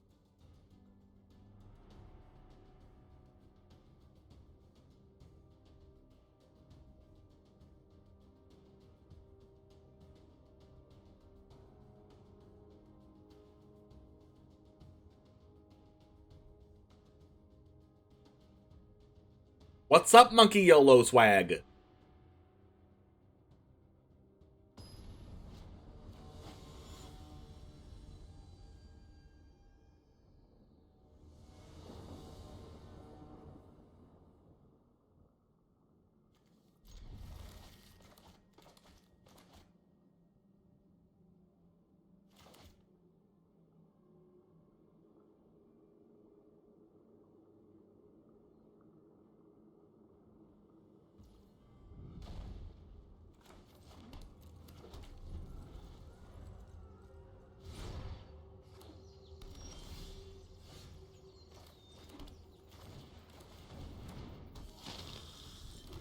Play my 2-mana 3/2. Bishop of Wangs. So it's Angels. This card's gotta go. Those of you who don't know, Bishop of Wings, that card will destroy you. Whenever an Angel enters battlefield, you gain 4 life. And it's a 1/4. Imagine. Alright, this is a Chandra. Gotta kill the Angels, chat. Time to toast your marshmallows. Alright, Chandra, calm down. At least there's no, like, collected company in this... Wait, there is is there collected company? Pretty sure there is. Alright, so we're gonna go ahead and give this a little plus. Oh, this is gonna hurt.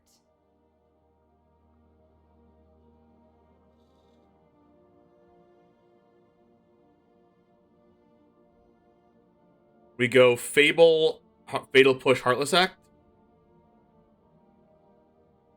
No, I think I want to save the Heartless Act. And I just want to kill the... I want to Fatal Push the Bishop.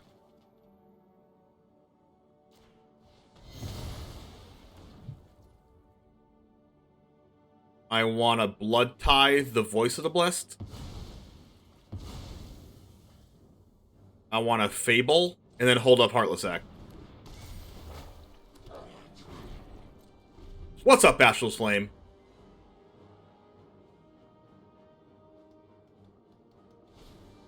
Righteous. Speaker. Righteous is definitely more scary than Speaker.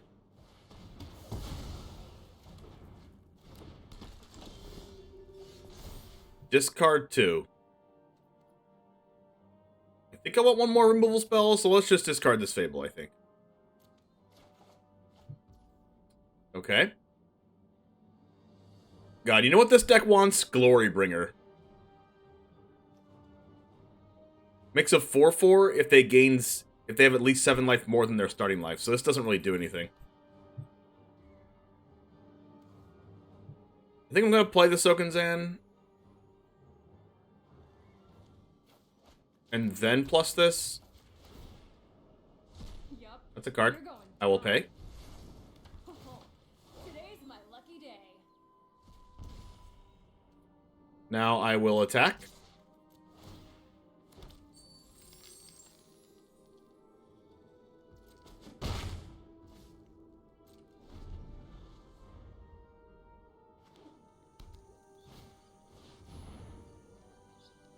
Now that's a card. Now that's a card.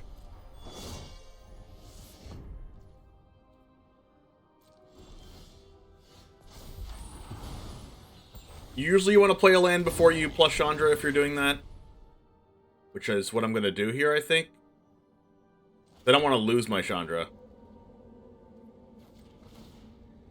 That is a fatal push. I think I have to full control this now. Fatal push targeting this. And then full control will pay with this.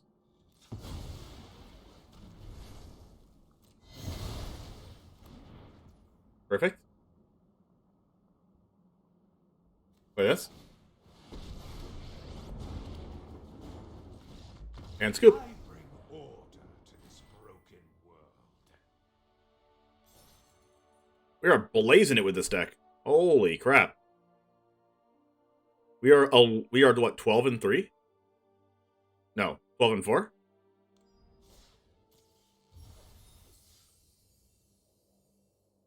The only deck we've lost to twice is the Mardu deck.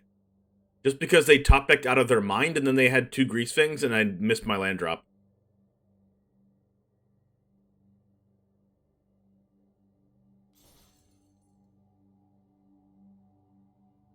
Which is unfortunate.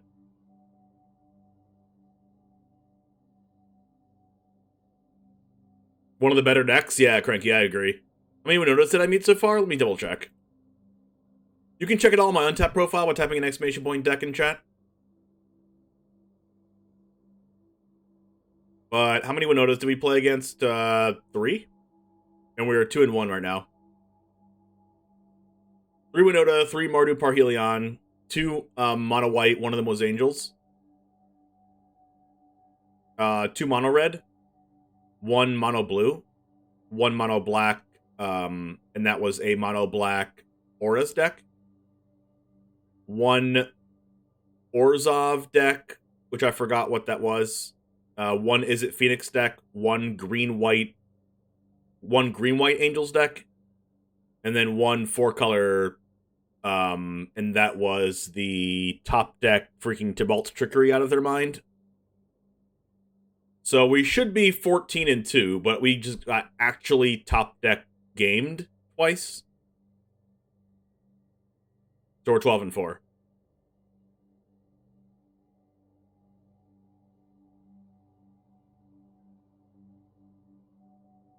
You had success in Explorer with RDW? Yeah, I think it's a good deck. Especially because Torbrand's a card, and Rampaging Ferocidon's a card, and Goblin Chainwhirler. Plus Kumano Faces Kakazan is really good. And then we didn't draw removal at all. And then number 2, we also, in the matchup that we lost to Winota, we didn't draw Thoughtseize or Fatal Push or Heartless Act, just like 0 removal.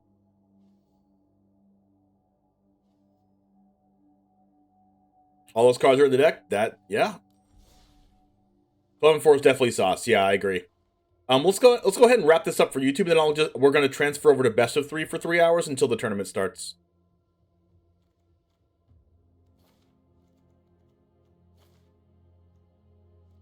What decks are you liking in Explorer? This one for sure. I like Winota, but many people are prepared for it, so it's a little bit harder to play. I like the Mardu Parhelion Greasefang deck because it does a good job at making sure that it's like linear enough without Greasefang that you don't have to win with the combo. You can just like play a mid-range deck and then also just have the combo in the deck to win sometimes for free, like opponents have done against us.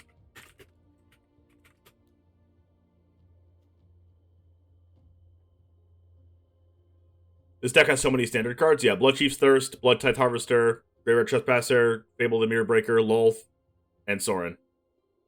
But Chandra Torture Defiance, freaking insane. Bone Crusher Giant, insane. Heartless Act, insane. Kroxa, insane. And Fatal Push and Thoughtseize, obviously insane.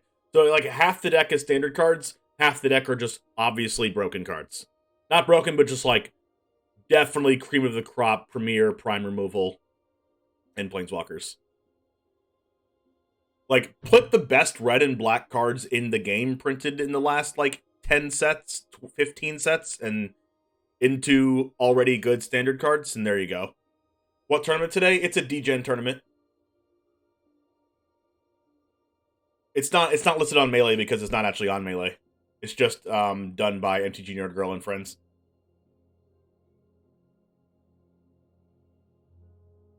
The lack of voice of resurgence is really taking Winota down a peg. You don't get punished for doing things on their turn.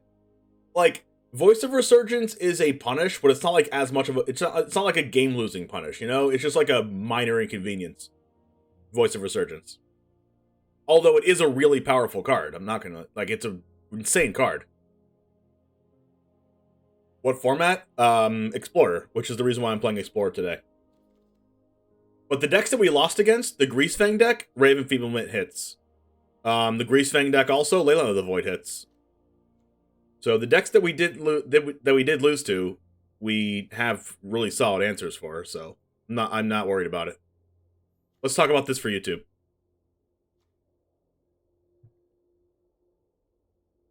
What's our win rate actually? 75%. Alright, Jammers, you saw us do our thing today with this deck. 75% overall win rate with, you saw on here, our opponents absolutely annihilating us off the top with the top deck Debalt Strickery and also the top deck Greasefang to kill us by Exaxes.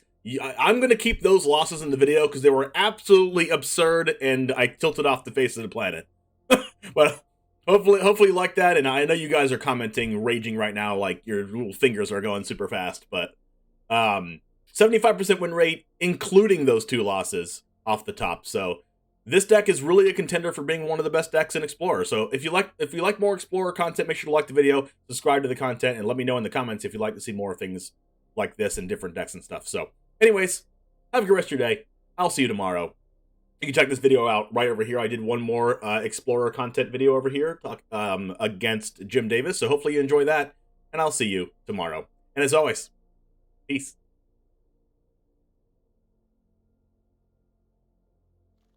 All right, so we're going to play this in best of 3 now.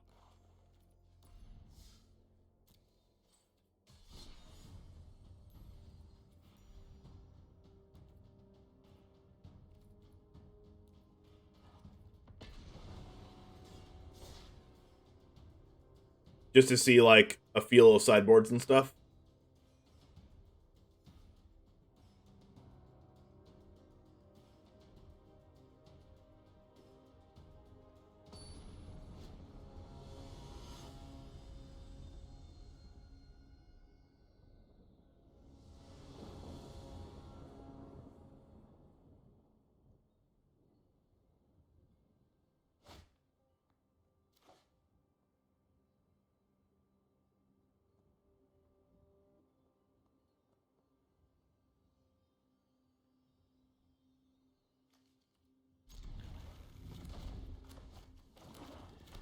Gotcha. Anybody else just get happy when you freaking draw hands like this? Oh my gosh, Thoughtsy's the max punish.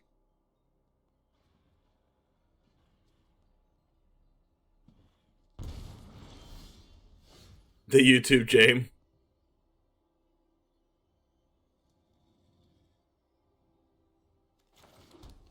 Maybe there's a second Thoughtsy's. Ooh, it's Vamps.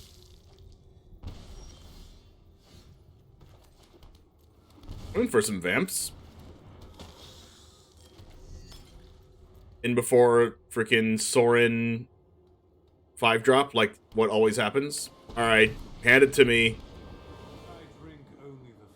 Minus for drawing 2 cards. Sure, give it to me. Whoa!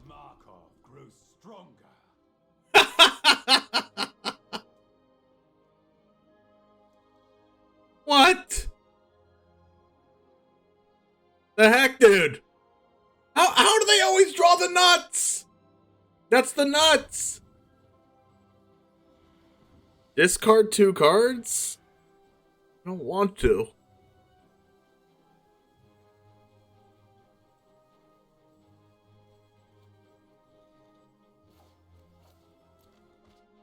Will this attacks I mill half my library? when this dies, target opponent sacrifices half the non-land permanents they control rounded down.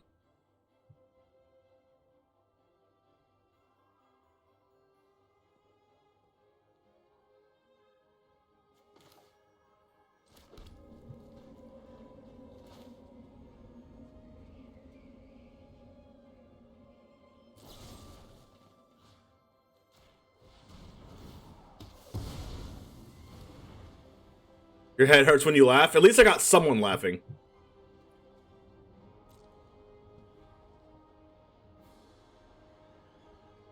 Sacrifice one non-land permanent I control?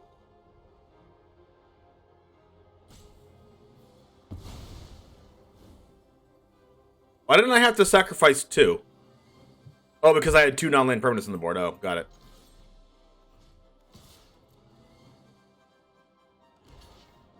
I thought it said permanents for some reason, not non-land permanents. This card is, like, pretty freaking bad. I mean, it was kind of good there, just because it was on turn 3. But, like, still, God. For being a 7-drop on turn 3, it didn't really do, like, a lot. Then again, I did top deck the answer. This is but a taste of my power.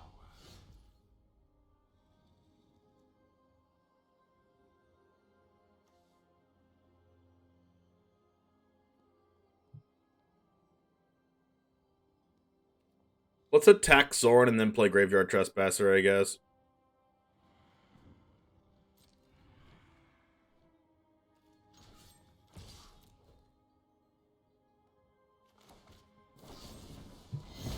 Or that.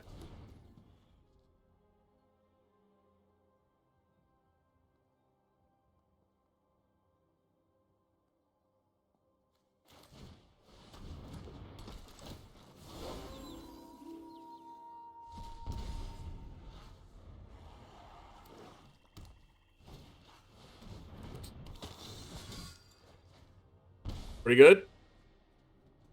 Makes sense why they played the Fatal Push. Are they going to kill Trespasser by discarding a card?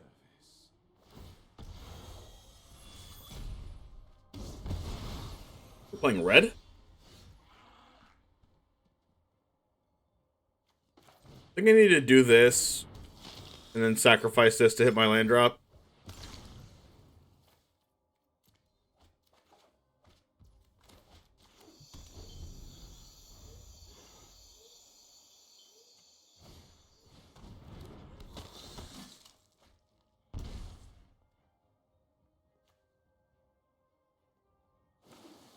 Whoa, it's actually Grixis. Okay, so they can actually cast Lord Xander.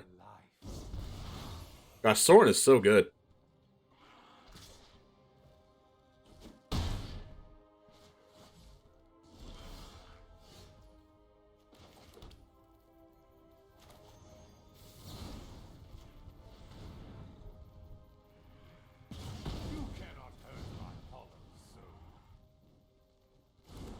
So they're just gonna play a random vampire and then kill Bone Crusher Giant with the Sorin?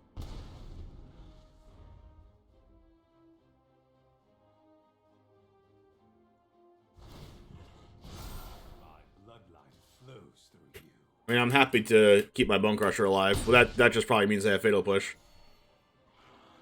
Or like Heartless Act or something. Wow, having 5 toughness is brutal. Alright, they're definitely going to out my Sorin, to out my Bone Crusher Giant here.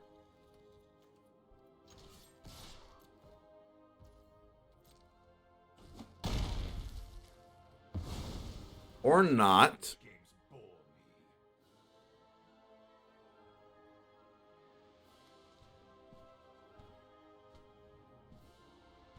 If I go Chandra, I just...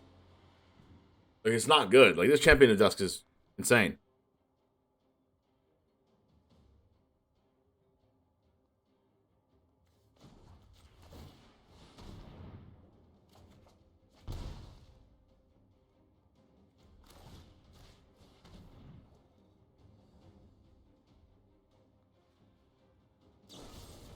Yeah, I figured they had something for that.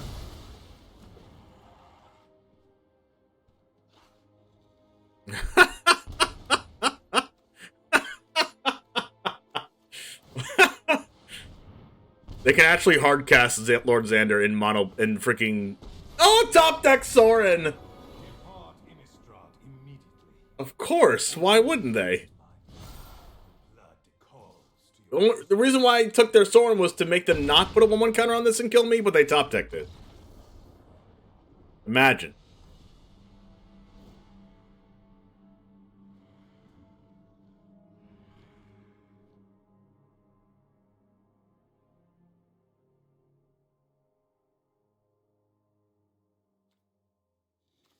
Like, what happens when this deck doesn't draw 3 Sorins?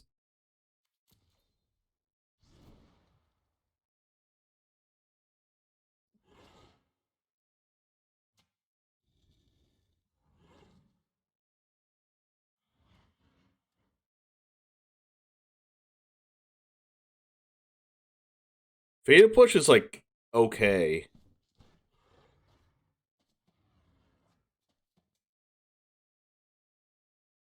Nothing in this sideboard's, like, even good.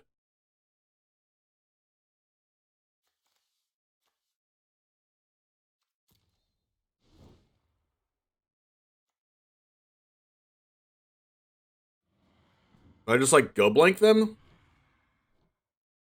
Maybe Duress? Duress is probably better than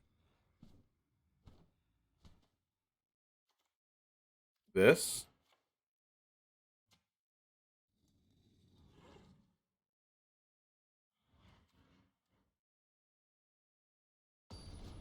Duress just stops them from having the broken to, like, turn 3 and taking their Sorin unless they have 2 Sorins.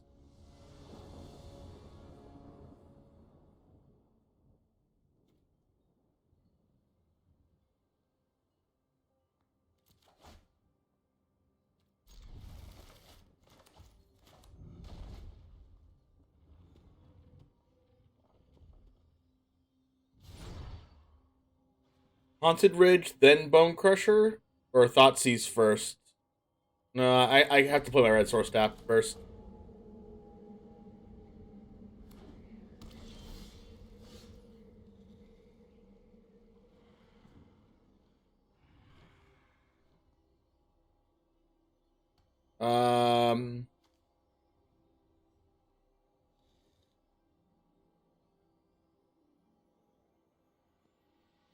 They don't have Thoughtseize, or else they would have played it.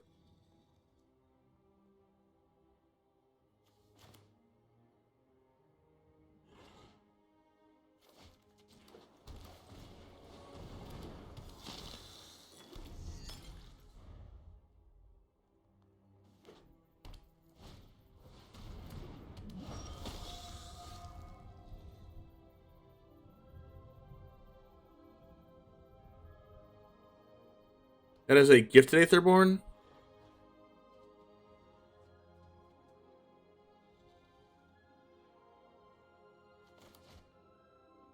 I did not realize this deck had 2 Takanumas in it.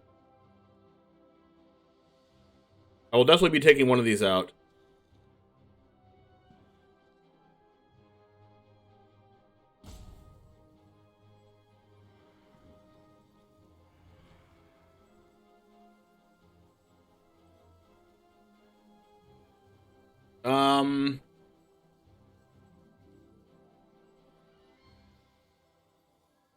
I do want a Thoughtseize.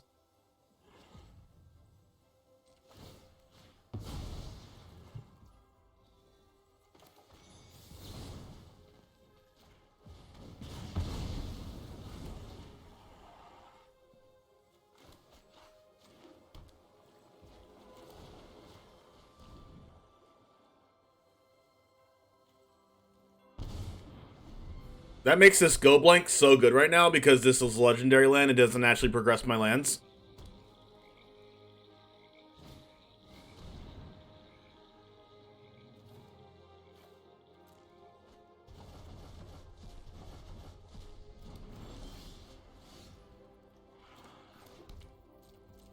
Like, I should have been able to cast my Bone Crusher Giant that turn.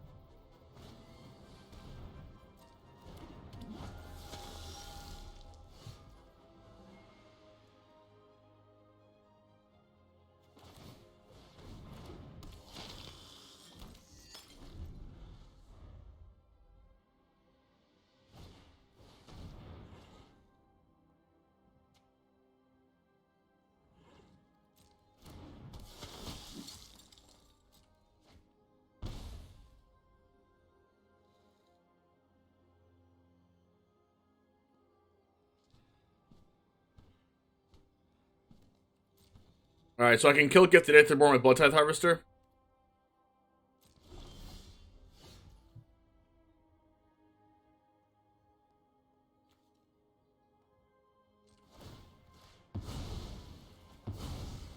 There's also a Crippling Fear. Like, if they want a Crippling Fear 1 for wanting my Bone Crusher Giant, I think that's fine.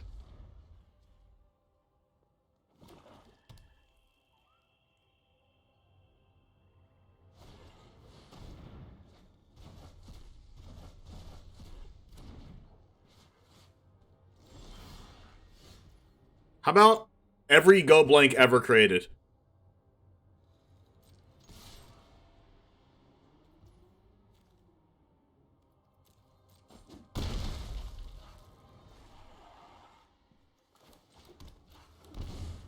Shock that to draw off Locthwain.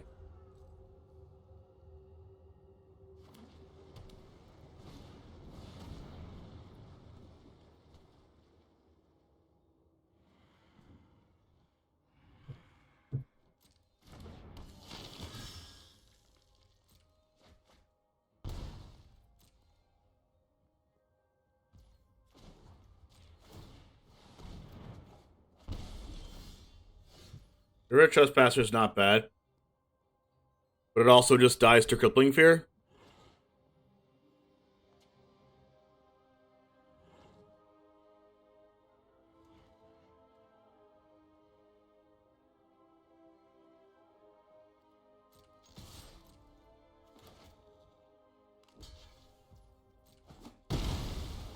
Well, that makes me a happier camper about this situation.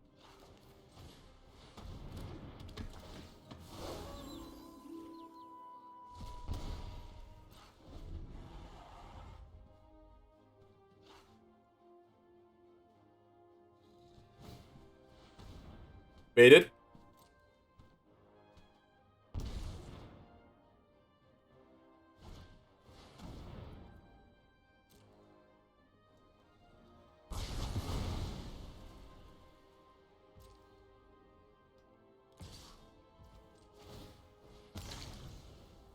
I'm gonna cancel because they could have a land drop and another Thoughtseize.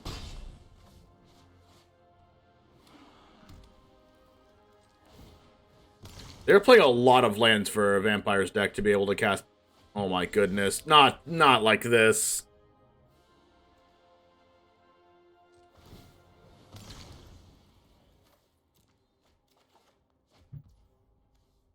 I guess that's passable.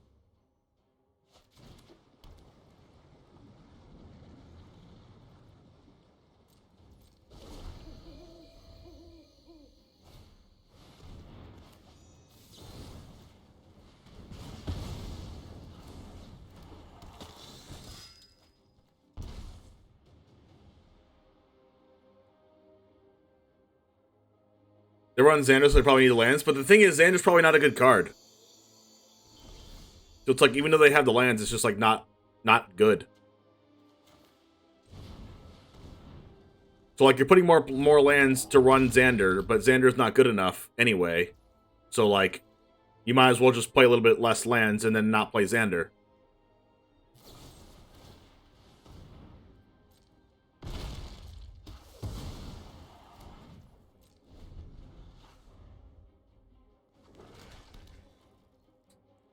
Card.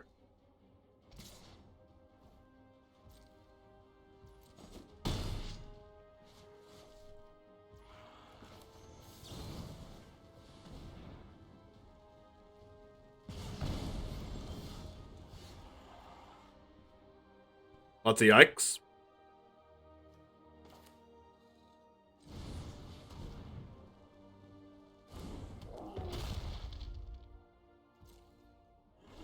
Have I drawn 3 lands in a row?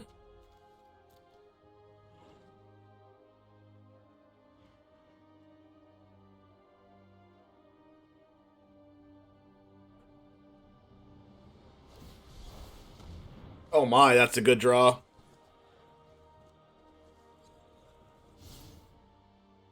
Yikes. Jeez. Fight with an ancient vampire lord. Foolish. I bestow bestow a mighty curse.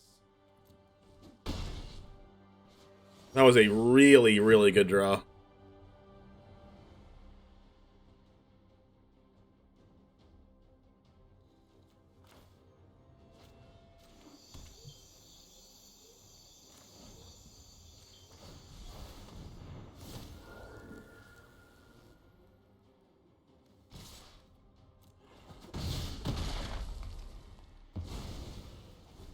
Curse your bloodline. Yep. Double Go Blank, double Crippling Fear. I am dead to an untapped land. I am dead to...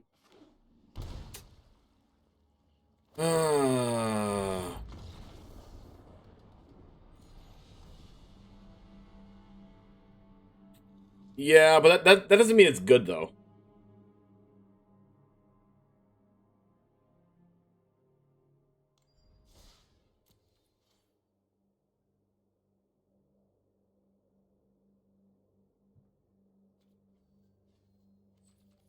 I'm gonna take the other Takanuma out of here because I don't think that belongs in here. I didn't even know there was 2 in here.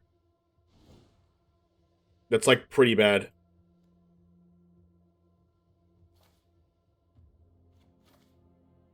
Third high seems way better.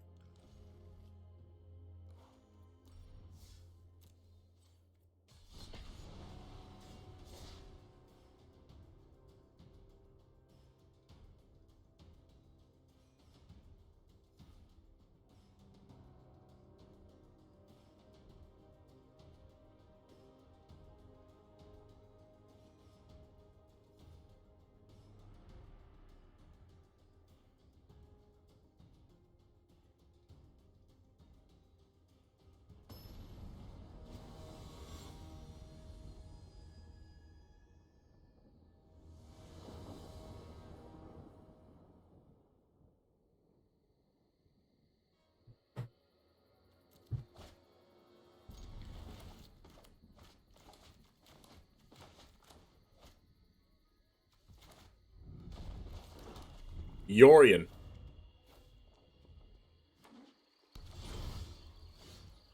What a time to draw double Fatal Push. What a time.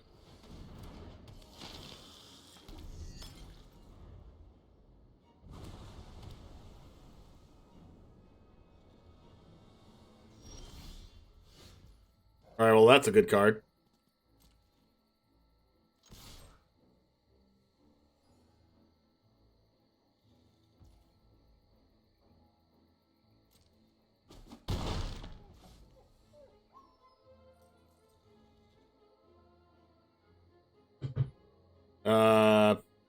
Could get Jawari disruptioned.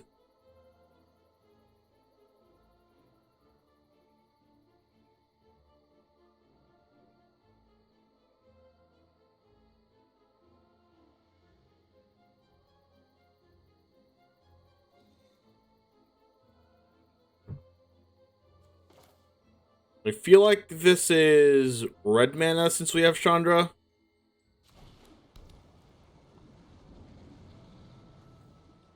I don't know if that deck plays Draw Disruption or not, though.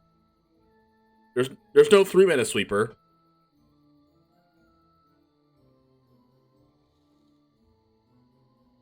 I'm just gonna play this.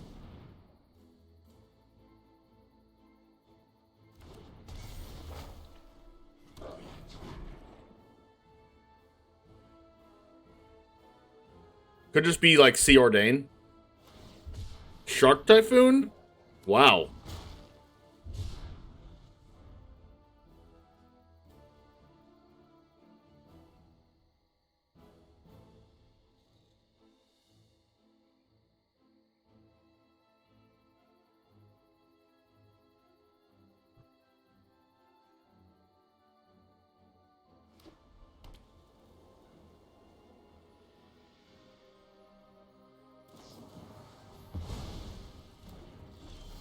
March?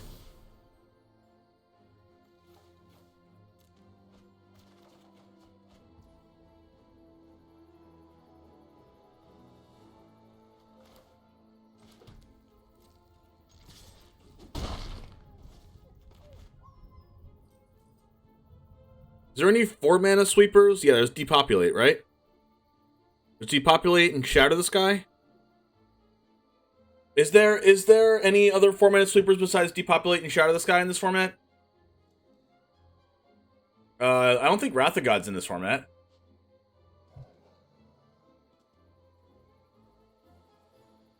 There's like Doomscar, but there's nothing foretold. Anybody know?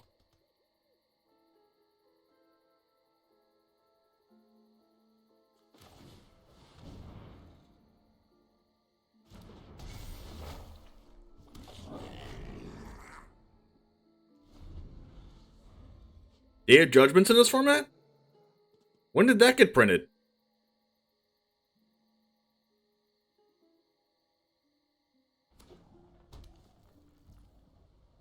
Like another Settle the Wreckage.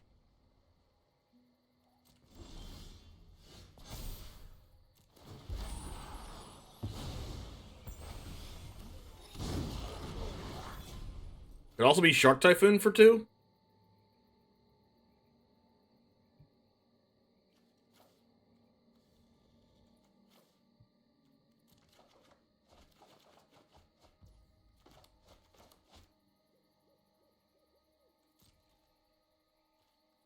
Like, they better have... I'm gonna put them on Settle the Wreckage, but they better freaking have it. Oh, Wandering Emperor. Yeah, I was saying besides Shatter the Sky and Depopulate. The energy of battle. They die like water. My judgment is final.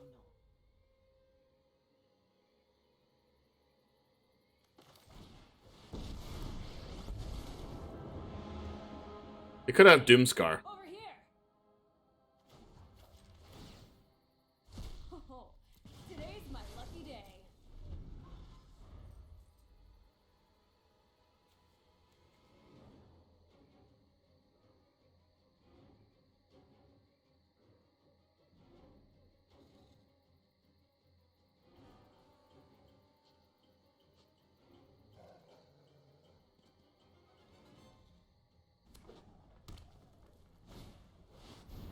Ah, Teferi Hero of Dominaria.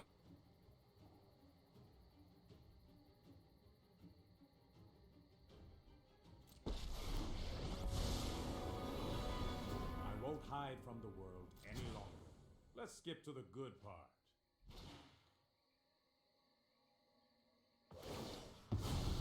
I'm never done for good.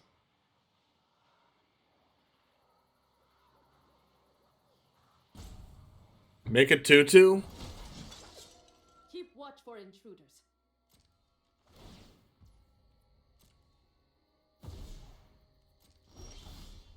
Ooh, Thoughtseize is insane right now.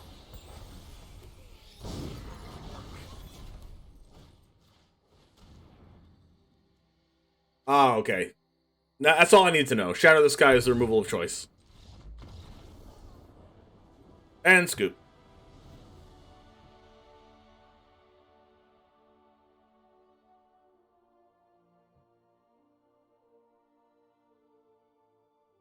Chandra, Go Blank, Duress, taking out Fatal Push, Heartless Act, and call it a day.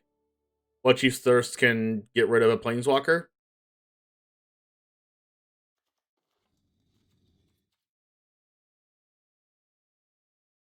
There's also a good high-end card here. I've never seen it much in Rakdos mid. It's okay. It's not as good in Standard. It's not as good as it is in Standard, because in Standard it's like super grindy, and sometimes you just need to like not die. But in Pioneer, in Explorer, you just die on turn like 4 most of the time. If you're gonna die super quick, then you're gonna die on you're gonna already know you're dead by turn like 4 or 5, and sometimes it's hard to play Lolth when you know you need to hold up mana for Winota, or hold up mana for Greasefang. Like, those are the 2 premier combo decks in the format right now, and you need to hold up mana for those unless you're dead. It's like only good, and you also need to hold up mana for... It's like pretty good against aggro decks that don't combo you. But right now, the most played aggro decks are the ones that can combo you. It's good at mid-range mirrors. It's good at mid-range mirrors, but the times that we've drawn it, we've either not casted it because we needed to hold up mana for Winota or Greasefang, or it's got discarded out of our hand from Go Blank. Those are the only 2 times we've drawn it. So maybe I mean it's a cuttable card for sure.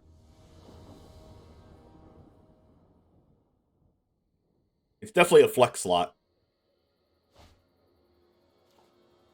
Ah, the old one-lander.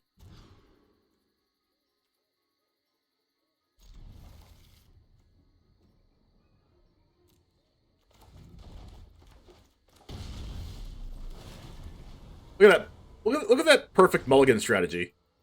Put Fable to the bottom, draw Fable for turn, perfect mulliganing.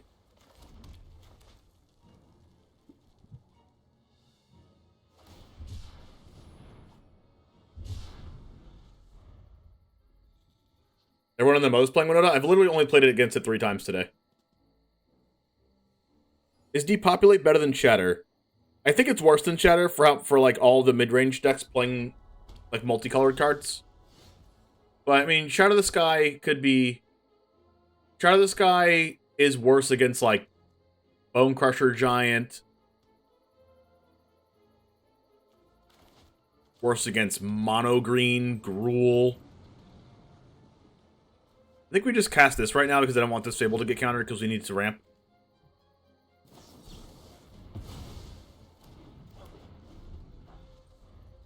But because, like, Gruul is, like, not a deck people are really playing. Yeah, Angels and Life Gain Depopulate's really good against. But, I don't know. Absorb. Forgot about that card. Teferi. Alright. We're gonna have to jam our Chandra and hope it lives. We need to move quickly.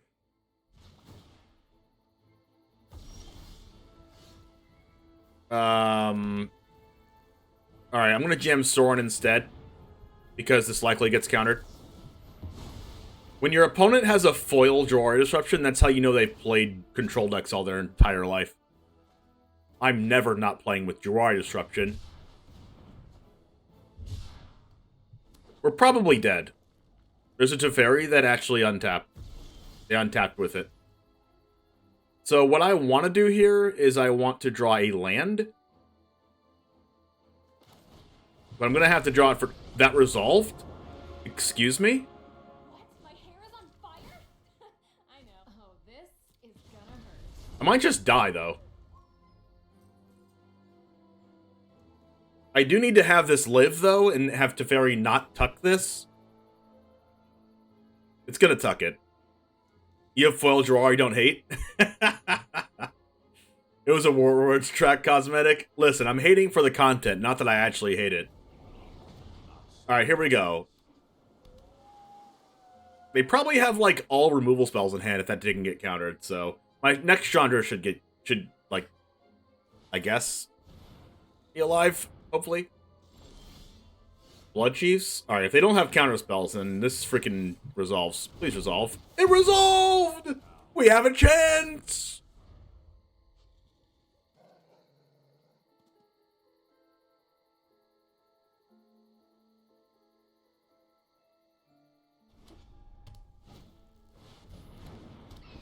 Thoughts on Enigmatic Incarnation Fires? I think it's fun. I don't know if it's good, though.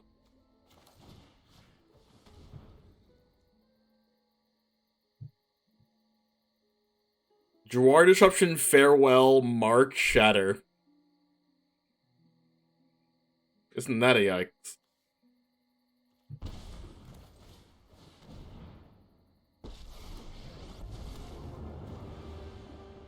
You wanna go, tough guy? Yup, you're going down. How is that Chandra on top? Oh, true. That's fine. I don't want to draw that anyway. Nobody tells me what to do. Ooh, Go Blank.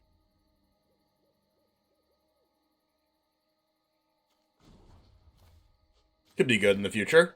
This Farewell looking really sad against a bunch of Planeswalkers, Chad, I must say. Please don't have Aether Gust. No Aether Gust. Do not have that one card being Aether Gust, please. I swear to you. Do not draw Aether. We're broken. I've got other things to burn. Bye, Yorian. Bye-bye. Bye-bye. Nar said, I have practiced against keep an open mind. Teferi must be nice. If you show remorse, you know what? I'm not done.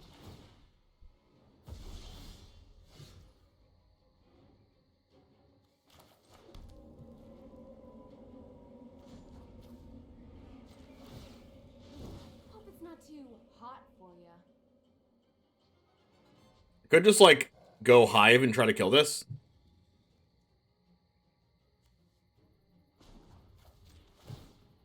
I think I'm actually doing that. My lucky day.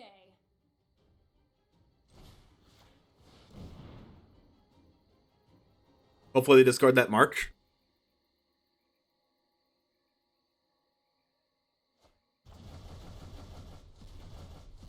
They did not.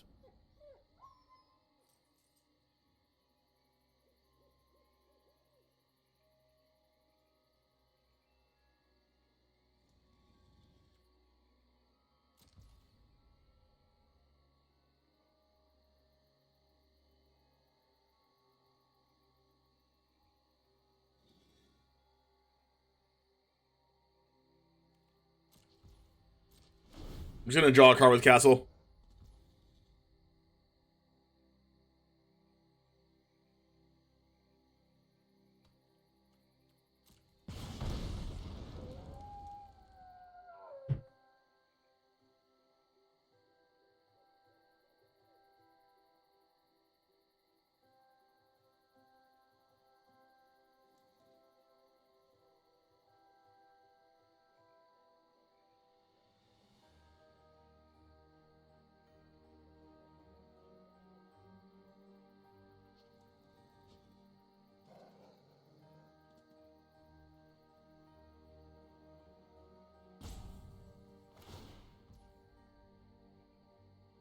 If Fairy draws a card. Oh, that. I would love to draw another Thoughtseize of Duress, that'd be great. Or even a Graveyard Trespasser. Meditate and prepare.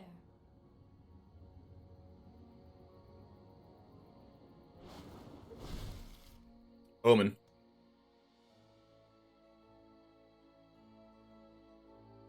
The best thing for me right now is that there's no creature lane on their board. And also it looks like they don't have a Shark Typhoon.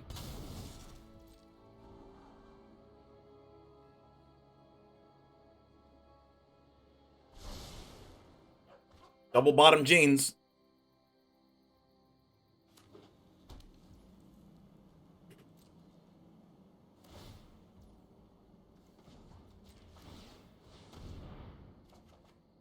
Hey, it's a Graveyard Trespasser. And a Thoughtseize. Well, that's pretty freaking PogChamp.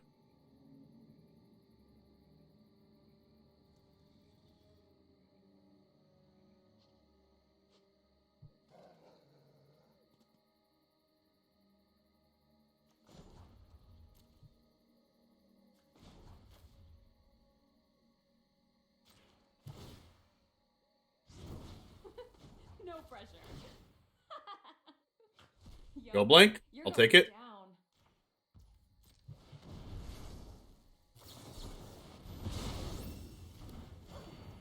That was a snap. That was a snap. Snapped it off there.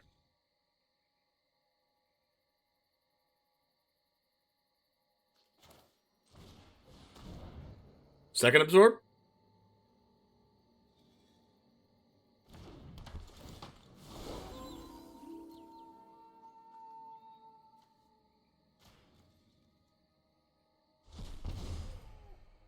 They are taking damage from a lot of angles here. They could March Graveyard Trespasser by discarding a card, but I'm okay with that. Because if they do that, they can't scry with Omen.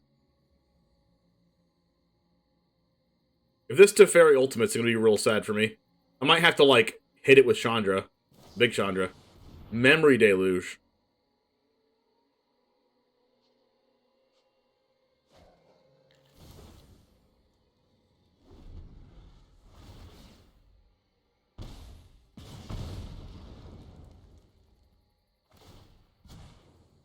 need to move quickly. We need to move quickly.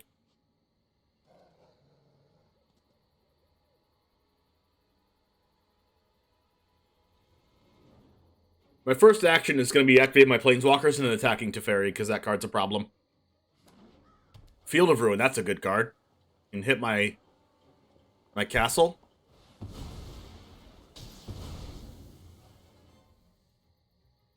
Goodbye, castle. I get Black Source so that my castle can come in untapped later on if I draw a second one. Usually Field of Ruin's good to shuffle back after you minus Teferi, but they didn't do that. This looks like a Shark Typhoon.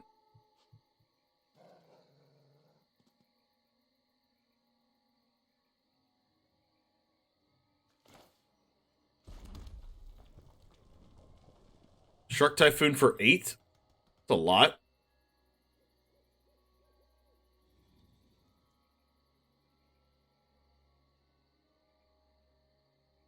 This is fine, right? If I just go to combat first... No, I should Thoughtseize first.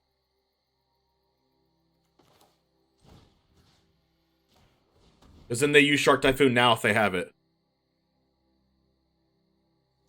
And then... Dovin's Veto? So they can Shark Typhoon for 7 now? No, for 6.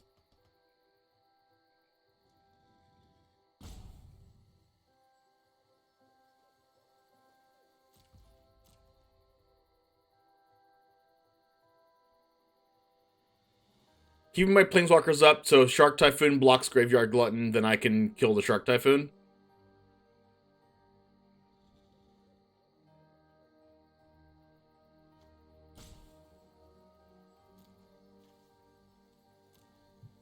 But the Graveyard Glutton's also threatening to exile the Memory Deluge here.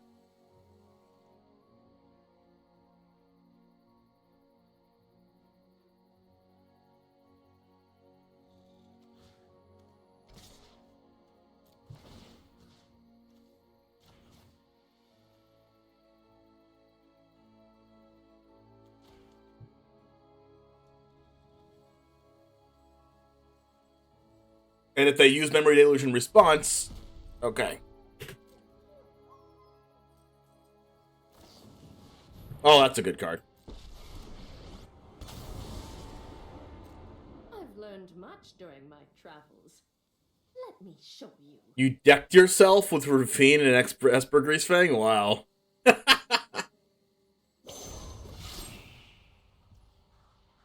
Wow.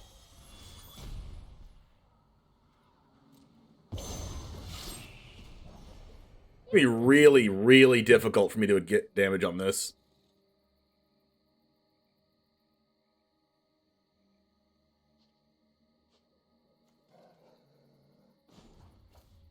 Bone Crusher off the top? Oh, this is gonna hurt.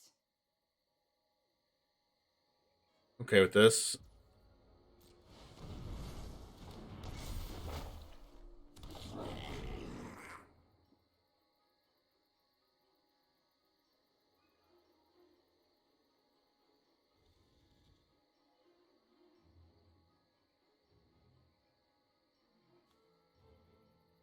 That's a very scary. Although I think I'm still going up on this turn. Is Maxion Emerald just going to kill them? Not before Teferi kills me, right? But I did plus Chandra again.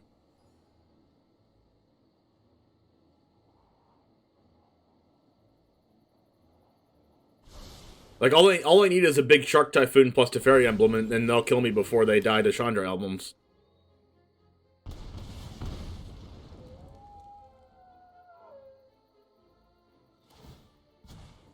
Let's skip to the good part.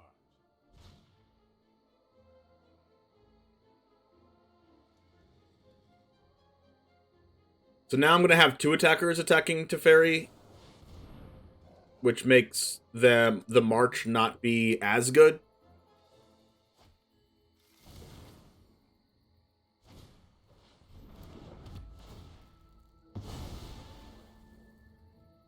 The portable hole, which sucks. turns off what I just said. That's a haul. Yikes. Haul's a huge yikes. I'm gonna need to attack with this. It's gonna die. It's gonna die when at the start of combat, though. This card's not good. Oops. Yikes. I didn't want that card anyway. Don't you worry.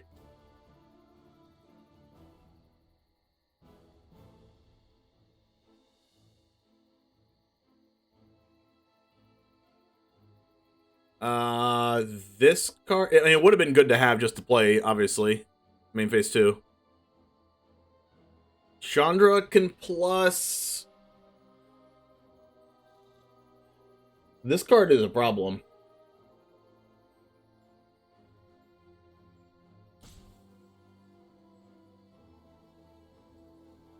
I think I need this Chandra to ping the Teferi.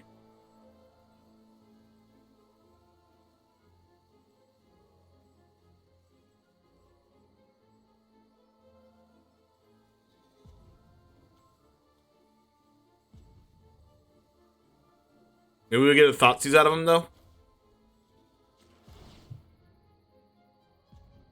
This'll be easy.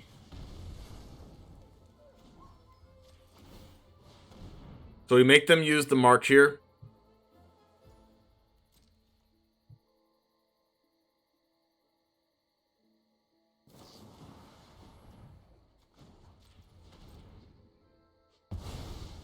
Alright, having that Bloodtithe Harvester second main is good to block this too.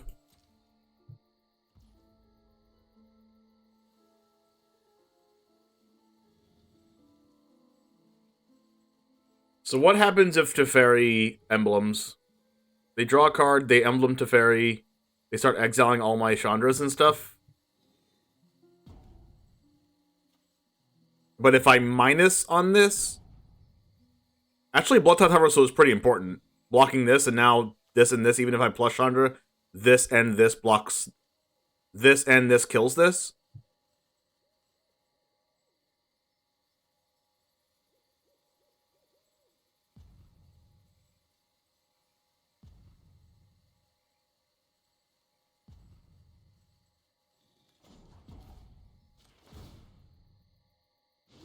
Let's get toasty.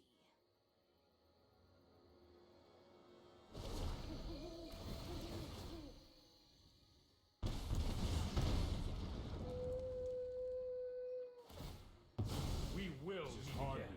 With each turn of the clock, your reality will crumble.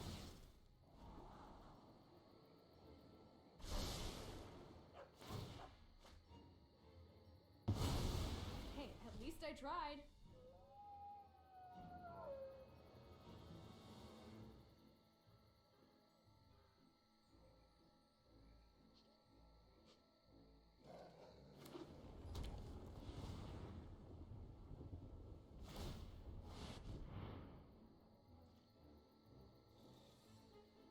Like, them drawing the Hall or getting it off the Memory Deluge was really, really strong.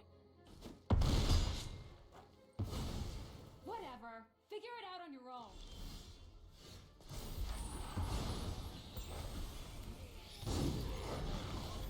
Now I'm gonna need to, like...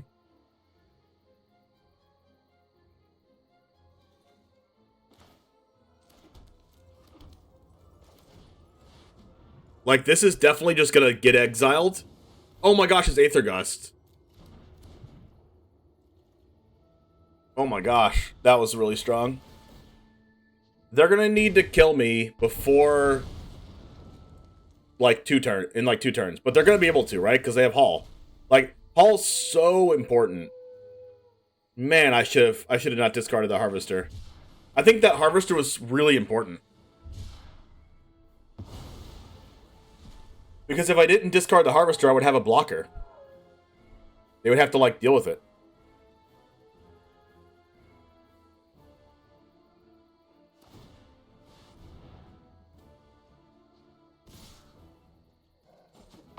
But now I'm probably dead.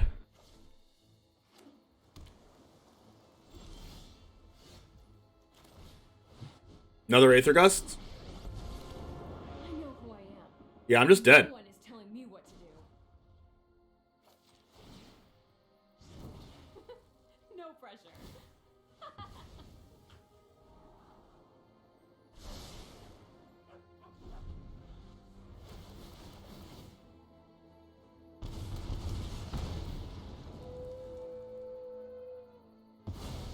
Good luck while I'm gone. The hall definitely puts a fast clock on. It's definitely a different wrinkle. It makes Chandra a little bit worse, actually. Just the fact that they can close that fast. Maybe it means that these Blood Chief's Thirst become fatal pushes now. Just because it can deal with Shark tokens and Hall.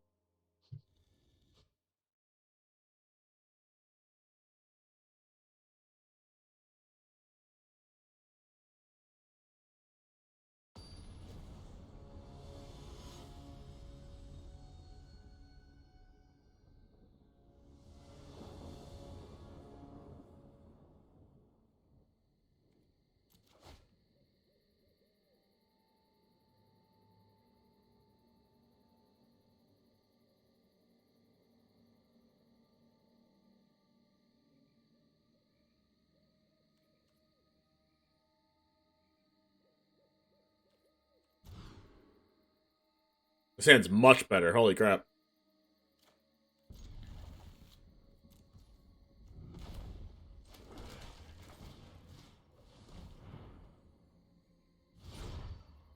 I take their only blue land.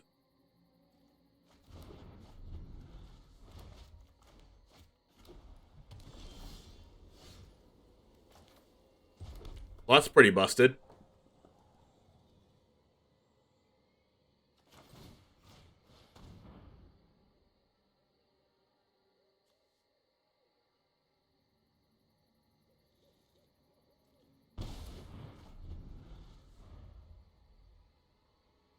Please miss your land drop. Of course they don't miss it. Of course, why wouldn't they?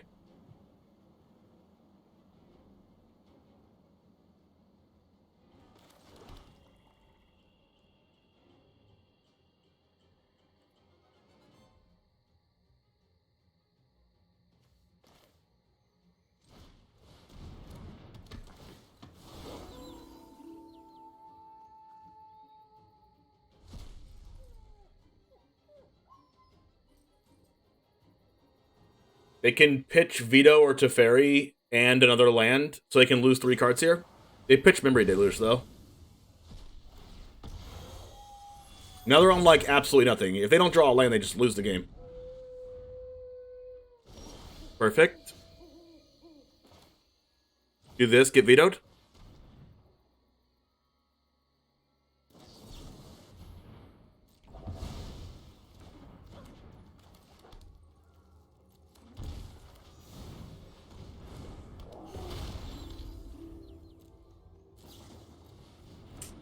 Good hand. Good draw. Alright, they're now back in it. Hit the land drop, and then we have a game. And then one more blue land off the top means that this is a game.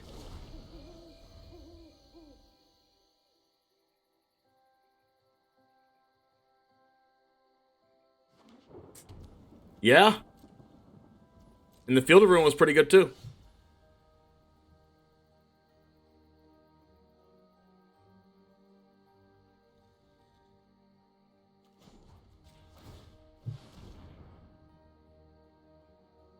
Please kill this right now. Crap.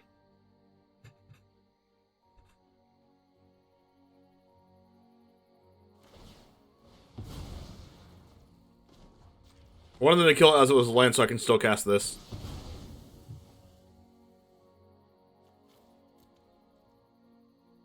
But this at least thins their deck of lands. They're probably going to win this game, actually. Like, all I need to do is just take 4 damage, Memory Deluge into a Teferi plus a land, and there you go. Another Field of Ruin. Wow. Yep, probably going to die off them missing their second land drop of the game.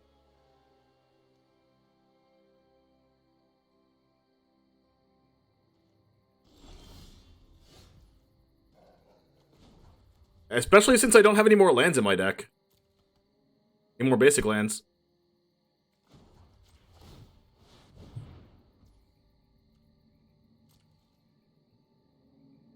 Like, they can do this and Memory Deluge? It's a problem. The stars have aligned.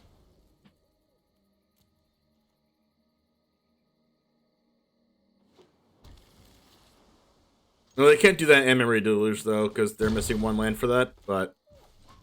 I could still win this game, but it's a lot closer than probably what it should be. At least Teferi's not a good draw for them, unless it's like Teferi plus a removal spell. Like, if they draw Wandering Emperor, it's going to be really good. Double bottom. Imagine having 5 lands that turn the... Imagine hitting your land drop every single turn in a row after you missed your second land drop.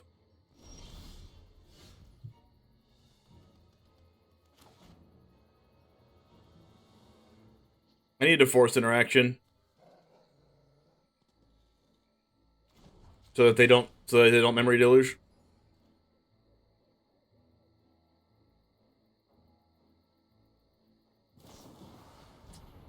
They just keep having it.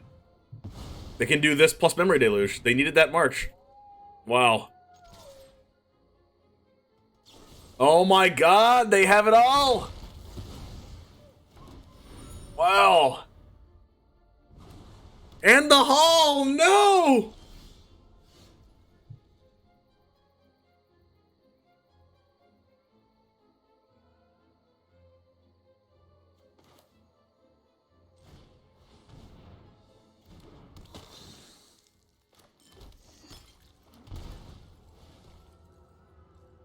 Duress double Thoughtseize 3 creature lands and they might and Graveyard Trespasser, they might actually and missing their second land drop.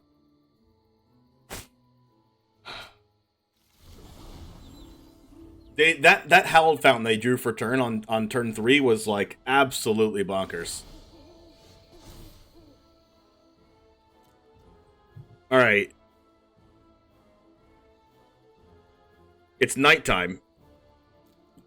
There's no creatures in grave. There's no second creature in grave. I can exile both Memory Deluges. I don't want to cast a spell because then that loses to freaking Absorb.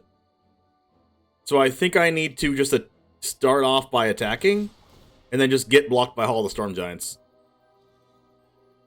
And then if they block the Blood Tithe Harvester, I can actually kill them. Hullbreaker Horror? Okay, so they die. They died a Graveyard Trespasser. Oh my gosh, what a game.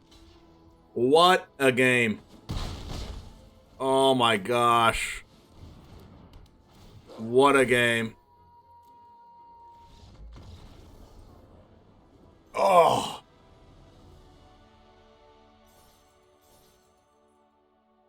That was insane.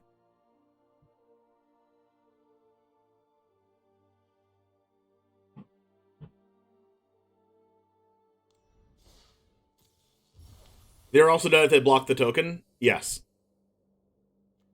So that's why I think they just like hope I didn't have it. I'm gonna step aside for 1 second and use the restroom. I'll be right back in just a second. Let's watch the loop. Riley, does your opponent ever make a play that doesn't seem to make sense on the surface, but then over time starts to kind of come together a little more? Yeah, this Aethergust obviously going to do a good job of keeping Igor Kerim, a little more alive, but there's a spell piece, alright, sure. Pay for it, I guess. Easy deal. Okay, I still have enough mana to pay for the spell pierce. What are you doing, man? I mean, yeah, sure, you get the prowess triggers, but like, what's the plan here? Oh. There it is. A mystical dispute as well. Functional.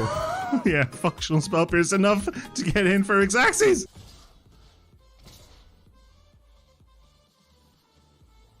Settle the wreckage. I'm glad you asked. Oh my god!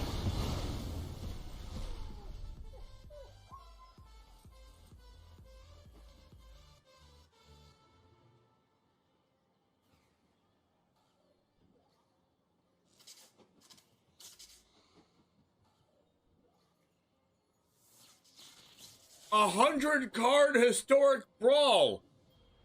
Settle the wreckage in hand after I called it. Riley, here we go. Nothing ventured, nothing gained here. Seasoned Pyromancer can let you ditch your hand in this case to draw 2 cards. And we need exactly 2. We need Bone Crusher Giant and an untapped red source.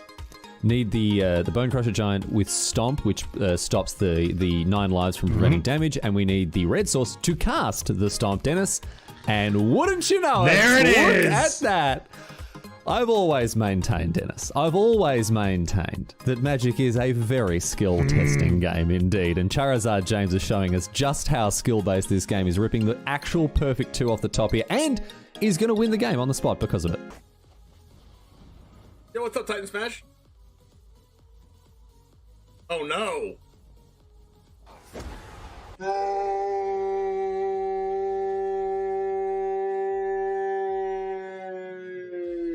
If this was the only way Tibble's Trickery had ever been used, Riley, I think it would have been balanced the way Wizards intended it. I think this is actually Magic as R&D intended. Tybalt's Trickery. Getting rid of an eye twitch? Why are you scared of an eye twitch? Now you have to deal with the lol. What was that? I'm terrified of an eye twitch, dude. Like, if only it had been something like a lol, you know? Raise the alarm. We found their win con. We didn't know what it was, and now we know. I've now found their win con. I don't like it. You fool didn't play around Triple Tithe. Listen. My opponent had Sky Tether main deck and then boarded out of all the bad cards and boarded in good cards like Memory Lapse and Teferi. How am I supposed to win if I know that? Their tempo play of 2 soldiers are going to win them the game. Oh, it hurts. Oh, it hurts. It hurts. I can't look. I can't look.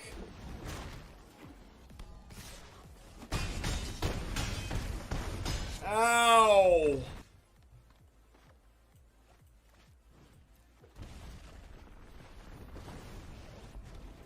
Man, Valkmir is a problem. Nope. Oh no! Wait, what just happened? Why was this 5 mana?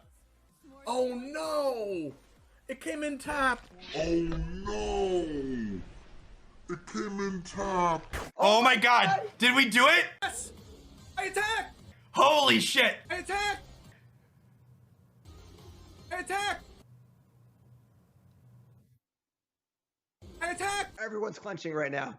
No! Oh, he lost! He lost! I attacked! No! No! What? Oh, he lost! Oh, no! Oh, man! What? Okay, I want them to kill this first. So I play this first. And I want these 2 to cast my other spells. No! Stop, opponent! Stop it! Please stop! Please stop! Please don't do it to me. Don't cast another land destruction spell. Please, oh my... Let's go! Not distortion! Yeah! Feel the power of the 6 mana black sorcery. Not distortion, come forth!